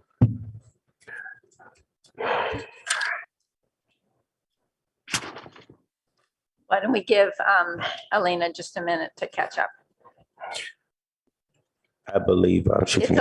It's a lot to write, and I think we all know how to spell, and once we start working like on a screen that everybody can see. So just so you're clear, I don't think I can do that. I know that I can do what she's doing. Like if you saw it, it'd look like gibberish. So I think it was the chair who seconded it. Kraus. Me.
It's April 24th. Yes, it is. Armenian Genocide Day is Remembrance Day is a public holiday in Armenia on April 24th. We don't have a U.S. actual recognized date at this moment. I think President Biden recognized it last year. I think he was the first president to do so. But they didn't make a day. No, there's not a day, but he made a statement. Recognition, the statement. A proclamation. Okay.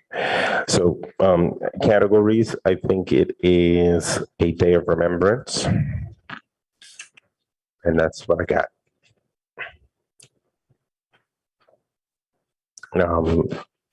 Process, it was council initiated.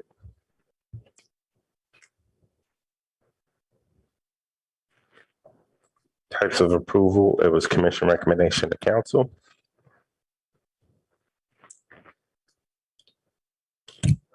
I'm going to go with the level currently of base level, which proclamation certificate of recognition for educational value.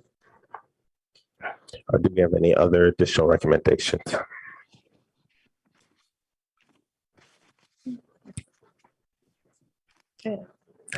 Okay, can I have a motion, please? We have a motion on the Armenian Remembrance Day from Vice Chair. I will second it.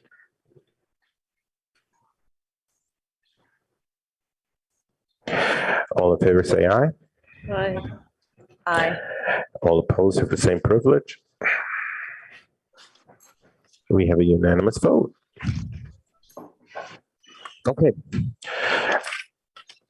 We have the last item we're going to vote on is a framework laying out a process for city recognition of events, individuals, and celebrations. We have used the framework 1, 2, 3, 4, 5, 6 times tonight. And it seems that version 1.0, version 1.1, we made one adjustment. Version 1.1 worked really well. So I am willing to make a motion that we use the framework with the changes recommended as a recommendation to the city. I'll second it. And I thank Commissioner Kraus. Thank you. Staff. Thank you, staff and Commissioner Kraus. All in favor, say aye. Aye. Aye. Aye. We have a unanimous vote. Look at that. I would say just so to catch Elena up, chair moved, seconded by Vice Chair Eberly to recommend the proposed framework to city council. That's correct. Thank you. You can, that's fine too.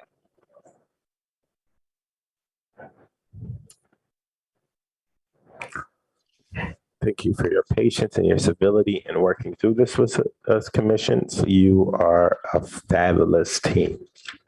It's worked out really well. Thank you all.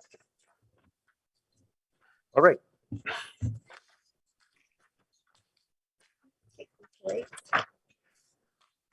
We will take a 10-minute break so people can get up and stretch their legs, and we'll see everybody at 8 o'clock. Thank you.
It's, I guess I wasn't right. Councilmember Stone, we are still here working hard. And we just got through the holiday piece. We're going to move to the next item, which is number 6, discussion next steps for work plan item on belonging, including initial steps on the council referral for research, the lived experience of Asian American and Pacific Islanders. I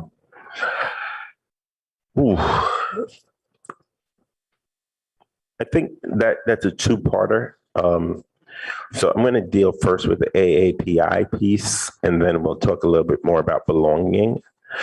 I think the first step is to create a directory. If it does not exist already, it probably exists somewhere, of Asian American and Pacific Islander organization, community groups, even if it's a Chinese church or a Korean church, or it could be a parents group, or whatever the groups are.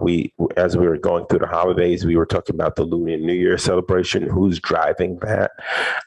We know that we all, at least I know, I receive a lot of emails from a gentleman by the name of Alan C. that has a extensive email list in the Asian American community. I think out of cultural humility, we need to bring some of those leaders together and ask them what is the best approach to entering into the community to get a good response. I remember we used to have a commissioner when I first started, and one of the things he said at retreat that was so interesting to me was he said, the country I grew up in, we did not ever comment on policy. We did not ever get involved in local government. It wasn't part of our culture. So understanding there might be different cultural perspectives, I would recommend as a first step creating that directory.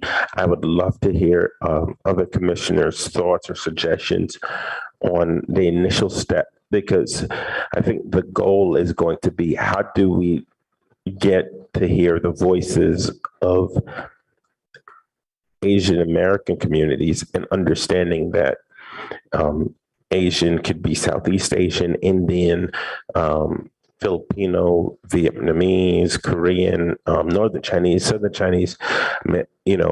It's a wide group. It's not just a homogenous group. So it's going to take some real digging. Maybe even reaching out to the Buddhist temple that's in town. So there's a lot of different places, but I'd love to hear from other commissioners at this time. That brings up a really good point about all the different nationalities that are encompassed. And I'm wondering if the council thought about that when they made the referral. Because are we going to talk about all the different nationalities and all of their experiences? I think, and like have it broken down? I think, Commissioner Savage, and then I'll give some thoughts. Yeah, just to get back to your original point, creating a directory, I think that's a fabulous idea. But are you talking about two separate and distinct directories, one for Asian American, one for Pacific Islanders? Because the distinction, AAPI is a single category. Even we just went through the month of May. It's Asian American, Pacific Islander, And Hawaiian, which is not in this referral, but I think that. But they're might US. just be an oversight. So I think the question becomes, we make one directory, but each group, if it is pertinent, we should make a note of either the nationality, ethnicity, language. I'm preaching at a Chinese church in the city, and they have a Mandarin, a Cantonese, and an English service. So maybe we say this is a group specifically focused towards Mandarin speakers, or this is a group that's specifically focused towards Cantonese speakers, or this is a group that specifically speaks to the Indian population, North Indian, Pakistan.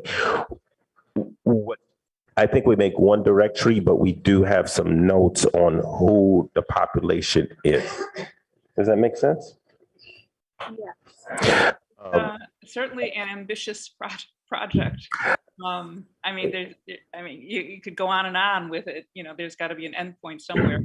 But yeah, no, I think it's a good first step. And I think by doing that, that will, you know, then we can say, okay, we've done this, and it will lead to other opportunities. And I think this is the thing. We'll provide feedback to the council on the level of diversity we find in this category, because I think the Pandora's box is ours to unravel and then send back to council. There's certain Can you speak in the mic so people can hear? Thank you. Speak in the mic so they can hear you, because yeah. Speak in the microphone so they can hear you. Okay, I'll speak. Here we are. In the work I did a decade ago for the Democratic Party, when we reestablished places at the table for the AAPI communities, we had some macro categories. One is the Southeast Asian. It's distinctly in their own category. And there's an affinity that works well within that group. Now, as we go over to more of the Pacific Rim, Taiwanese were always separate, but South Asians were the China bulk of the peninsula of the PRC. So we could make macro suggestions of how we group these affinities, and then work down from that, and then drill down from that. I think if you could provide us with those macro groups. Sure. I think that's a great start, because somebody spent a lot of money to figure that out. I'll do that for you. Yeah, because I did this before. I think that's a great starting point, and it can also be helpful in our own categorization, because if somebody did the work already, I don't want to have to do it again. Well, why don't I pull some of that? I can do it for you offline and then give it to you. Okay, perfect. Okay. Perfect. Council members, okay, we're going to open for public comment.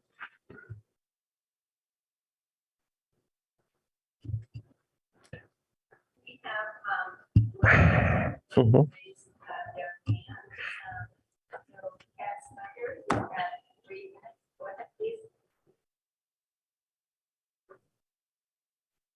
Hi, just real quick for your point around whether people are comfortable joining in politics, or, you know, giving comment and stuff depending on their background. I do wonder if it would be useful to talk to, for example, therapists who have cultural competency in the area that you're looking at, because they're going to be used to getting on the same page as people and talking to them in a way that they're comfortable with and understanding. Their background are much more comfortable with types of indirect communication instead of direct communication. That varies a lot across cultural groups. It just might be one resource to look at in case you're having trouble getting responses from the folks you're hoping to get responses from.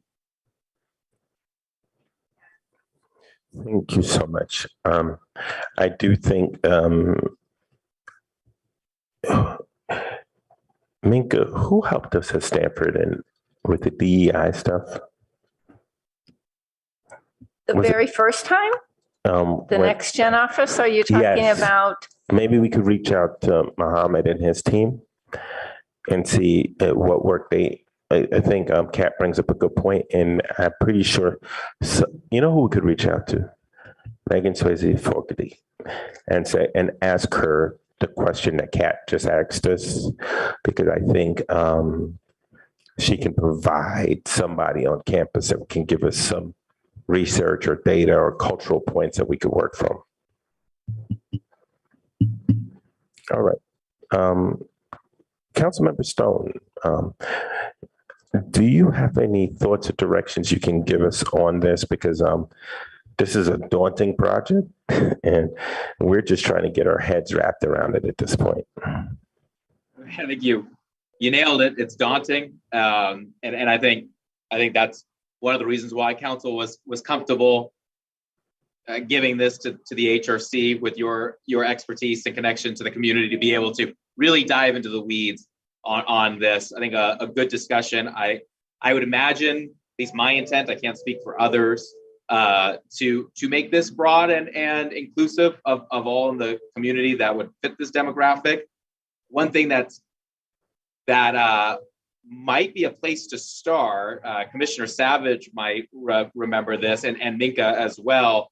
Commissioner Teresa Chen, commissioner several years back, was taking on a similar project, at least trying to connect the Asian American community in Palo Alto to more kind of public services and other things that it seems like we're trying to accomplish here. So I'm wondering if maybe Commissioner Savage might be a good connection there, or maybe Minka could follow up, or even you, Chair, to see what she was able to do and see if we can build upon what she learned. I unfortunately, I think I was off the commission by the time she was able to complete that project. So I can't speak to where it ended up. Well, thank you. Thank you. I'm pretty sure that suggestion is going to lead us into a good direction. The commissioners, do we have any other thoughts on this topic? So are we just discussing how we're going to start doing it? Yep. We're going to do some assignments in a second, but I think this is just a start on that piece. The belonging piece is going to be a whole other discussion. Okay. I think we also have to do research on the history.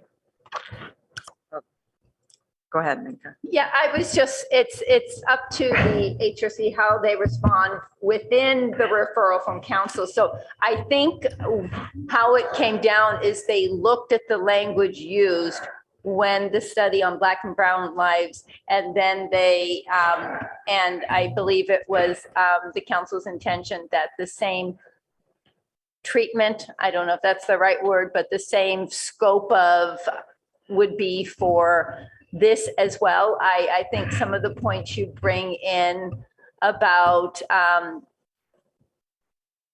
ethnicity, culture, and, you know, how you bring that in, because it could be extremely broad. And maybe I can do some question internally, or maybe Councilmember Stone can give any advice if there's some points of clarity we can ask from the council, or I could just work through the internal city manager structure to see how I can go about that as well, given some of the complexities that you just brought up in your initial statements. Do you have any thoughts, council member? Yeah, no, I think that's wise. I wouldn't want to speak for the rest of the council on it. I do agree with you. I think that was sort of the intent of this referral, was to have an equal treatment to the Asian community as we gave to others through, and being impressed by that report that the commission was able to draft, and, you know, with help from others as well. I think you're right on that, but I would be more comfortable going through the city manager to try to get a little more clarification. That way he can talk to other council members, so it's not just coming from me. Because what I'm envisioning is that once we start looking into this, that some experiences of certain nationalities from different parts of Asia are going to be very different in the city of Palo Alto. So it's not going to be as unified as maybe what the council had in mind. But I do think, I agree with you, but I do think showing the lived experience of different immigrant groups over different periods of times might be able to provide some similarity in experiences, whether being marginalized, othered, even if it's different ethnicities. And also, I think it's part of the, I just think it's worth diving into that part of the complexity, because I think one of the big things I would like to come out of this is I think the word Asian is probably one of the worst words in the English language. I think it groups 2/3 of the world's population together. It doesn't show their distinctness and their wholeness and their person. Because if I grow up in Northern China or I grew up in India, I have two very different experiences. But when I come to America, I'm Asian, and that's a different thing. So I think us filling in a lot of that nuance, it's going to suck for us because it's just more work. It is interesting what you said, Chair. Are there certain nuances or cross experience? So it's not a study of 15, 20 different cultural groups, but is it a study of immigration? Is it study of language? Is it study of racism? Is it, there could be other ways of looking at this. I would say the Black and brown lives, there was not a distinction between people coming from different places in Central and South America. That was made. It was more of the experience when they got here. So maybe that's a way for the commission to think about it. That might be helpful. And that's why I was trying to get at that, because I can picture a whole report on, the Japanese American experience here, and then, Chinese American, Indian American. But then it would be quite interesting, because there was, with the Chinese Exclusion Act, with the internment camps, those are very culturally and historically significant differences and experiences that I don't think they'd want to have overlooked. It gets complex. It's complex, but then I think of those that migrated within the last 30 years, where those historical pieces don't really reference them. It's not part of their experience. It's not part of their history. It's not part of their culture. It's something that happened here that they heard about when they got here. It's not like a determinant to them. I guess the question is just, how we look at the history, and maybe this is something that will come to at a later point. I think it'd be interesting for us to start having some discussions with different community leaders, and make sure that we have a good variety of community leaders, people that are newly here, people that have been at the plow and driving issues for years, or they're second or third generation versus first gen.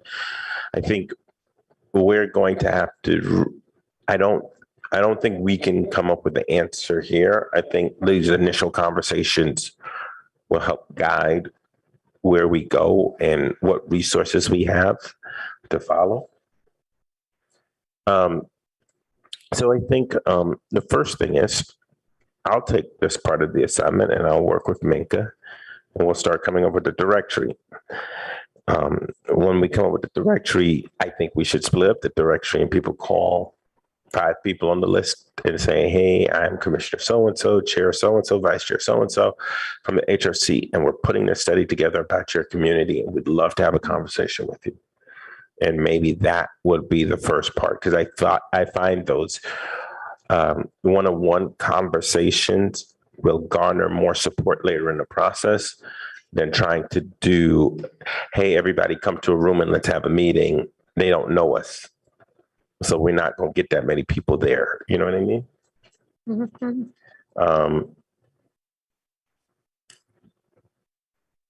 Here's some macro categories to think about. Of course, the Southeast Asians, which are mostly Indian and related areas like Nepal and some of the mountain areas, maybe some Pakistani, some Afghanian. Then you move over to South Asians, and that's mostly the PRC. And then you move, and Taiwanese are totally separate. And that's divided in half because there's the Taiwanese that are closer to the PRC and the Taiwanese that want individual freedom for their country. And then there's all the islanders.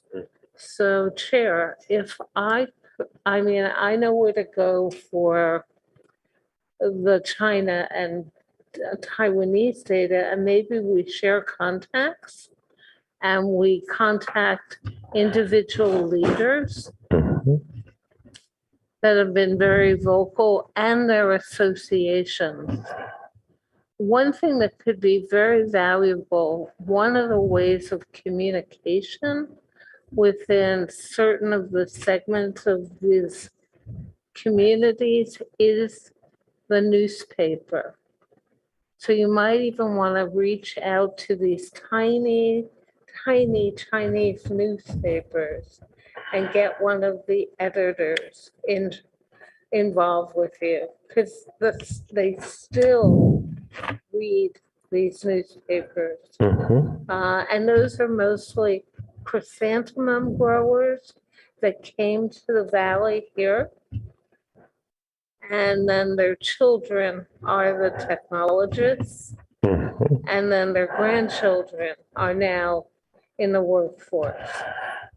So that's why if we can divide it down again and we can put together categories, I think we can start conversations that could be useful. I agree. So I think what we do is, if you can email me the categories. Sure. And what we will do is, and if you can email some of those papers and who they're impacted by, we can start adding them to the directory. And then maybe we can do a division of labor the next time we meet. Yes, sir.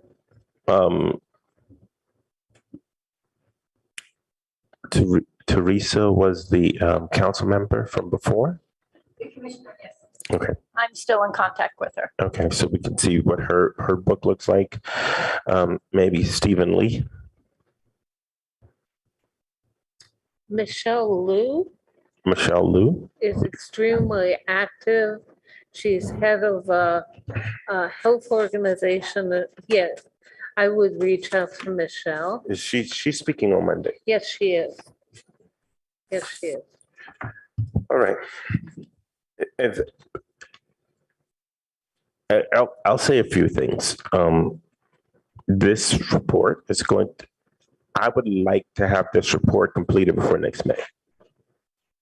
When, sir? May. Before we get into AAPI month. Okay. I want us to take the next 2 or 3 months to get our contacts, get our lists, get our work together, so that by January, whatever public data forum, however we're going to collect data, we can put together. And by February, March, we can present some level of reporting out and then get it to council. So by the time May comes and they get out, they will have something that they can work with as the city goes into celebrating Asian American Pacific Islander Month. Makes sense. And it usually takes 35 to 40 days from when we hand something in to get on council agenda. Is that correct? That's usually the process to get through the review. So you've already, once you've submitted it, you've got a day, a tentative day, but that's when it goes through all the city internal review till it gets into the packet. So let's go middle of March. It's sort of our framework. Okay.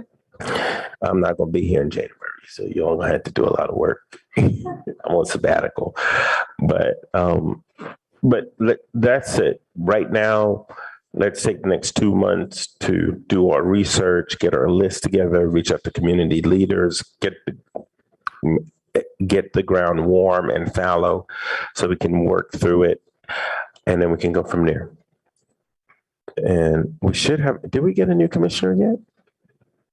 That decision will be made on Monday night. Make a good decision, Councilmember Stone. We need the help. If you could give me two more. I was gonna say, yeah, I'm gonna work to try to get you a few more. One at a time. No pressure. But let's get two. Let's get two more after the one, and we'll be happy. Right, Commissioner Savage? Yes. Yes, sir. Thank you so much. All right. I have nothing on the belonging piece right now. I haven't put that much thought to it. I'll be honest. The holiday piece and the AAPI piece have me overwhelmed. So I'm going to open the floor to any suggestions or recommendations on belonging at this point.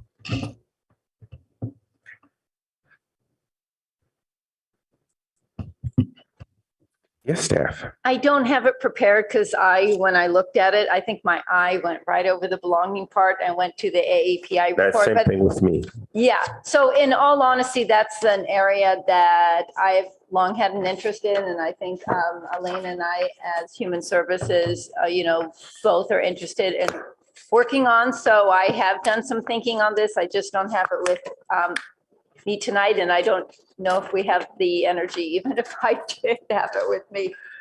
So this is what I'd like to do as we close this item out. I would like for us to, on the next agenda, split these items. Because I believe that each deserves its own piece, and tagging them together as I did and Minka did tonight, we hop over pieces. So I would like to do that for our next agenda item. We've gone through the holiday piece, so I feel like we're in a good spot with that. And we're going to get renters next month also, right? Mm-hmm. Excuse me? We're going to get renters next month. Yes. Okay. Okay. Is there anything else we're putting on the agenda for next month? Here's wrap. Yes. Okay. We're going to be here. We're going to be here till 10 o'clock. So everybody drink their Red Bull next month because we're going to be here for a while because we got a lot of work to do. All right. Do we have any commissioner reports?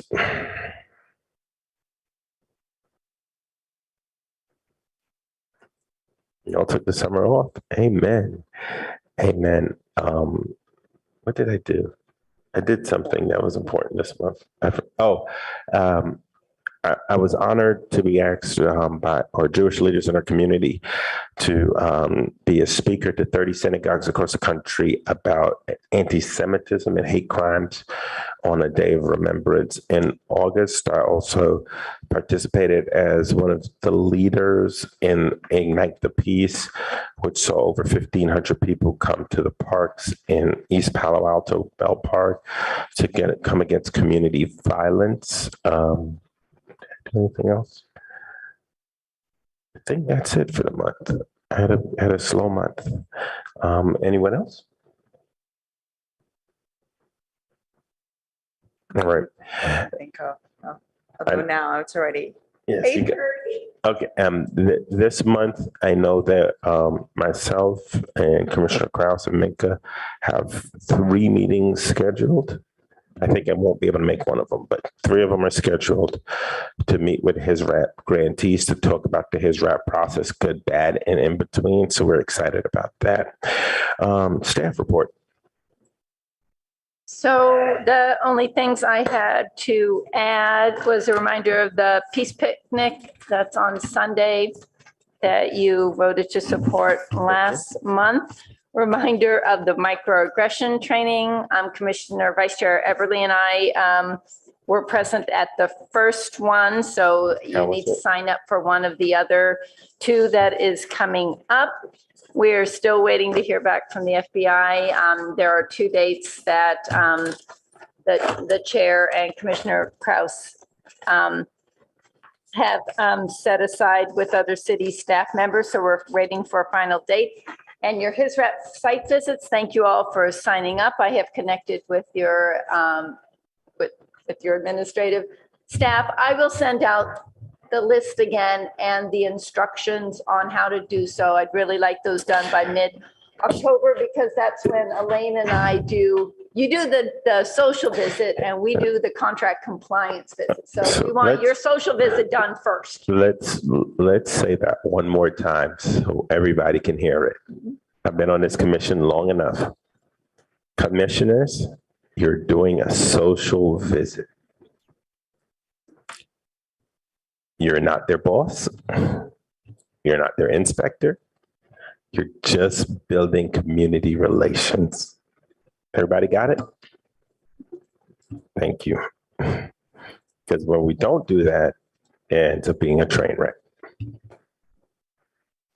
That is all I had. I think I said earlier that the HRC commissioner vote is on Monday and the HRC referral on Columbus Day, Indigenous Peoples Day, is on the consent calendar. So I will give you a sense. You all don't have to be there. If it does get pulled, then it will be agendized for another night. And then we will talk about who from the HRC will be there to talk to your recommendation. Could you tell us, Minka, how the vote went last night on safe parking? Was there a vote on safe parking on what agenda? Last night at the council? No, there was no council. Oh, I'll let the. Is the safe parking next Monday? No, they did safe parking with First Congregational 5-1 vote. I think that was 2 or 3 weeks back. Mm-hmm. Is that what you're referring to? Yeah. Yeah, that was about 2 to 3 weeks ago. And as the chair said, it was a 5-1 or a 6-1 vote. Okay, thank you. Because I got asked and I didn't know the answer.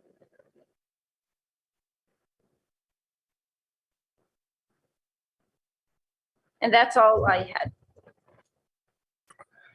had. We haven't been here this late in a long time. And I know Councilmember Greer is like, this is light work, but for us, this is like, all of you have a good month. Yes, ma'am. I think the council liaison report. Oh, sorry. Council liaison report. Sorry, I apologize. Minka, you were going to let me go easy. That's okay. Well, thanks again for being patient with me. Sorry, long day with back to school night. Minka fortunately already covered a lot of the reminders and updates I was going to do as far as things upcoming. One thing that is not officially going to the HRC, but I think is one to keep track of is the ongoing housing element process and approving that. I mean, I think in a perfect world would go to the HRC, but we're just on. The city is doing such an incredible lift there, trying to get things done within the tight time frame that we have. But I think it's still worthy of HRC members paying close attention to that and weighing in when you can in your own individual capacities. And a lot of stuff with rental protections coming up. It's going to be really important. I do want to thank the HRC and in particular some of the members that served on at this point, I can't remember the name of the task force, but that helped with the selection of the police chief. I think that process went really, really well. We have an incredible chief of police. I just met with Chief Binder on yesterday afternoon, feels like a week ago, but and had a nice long coffee with him and talked about his view of the city and reforms and different things, and just really appreciative of all the work that the HRC did there and ongoing. So sorry for all the work that you have, but you're doing a great job. And yeah, I think those are all my updates now. So thanks, Minka, for helping me out and making my update a little easier tonight.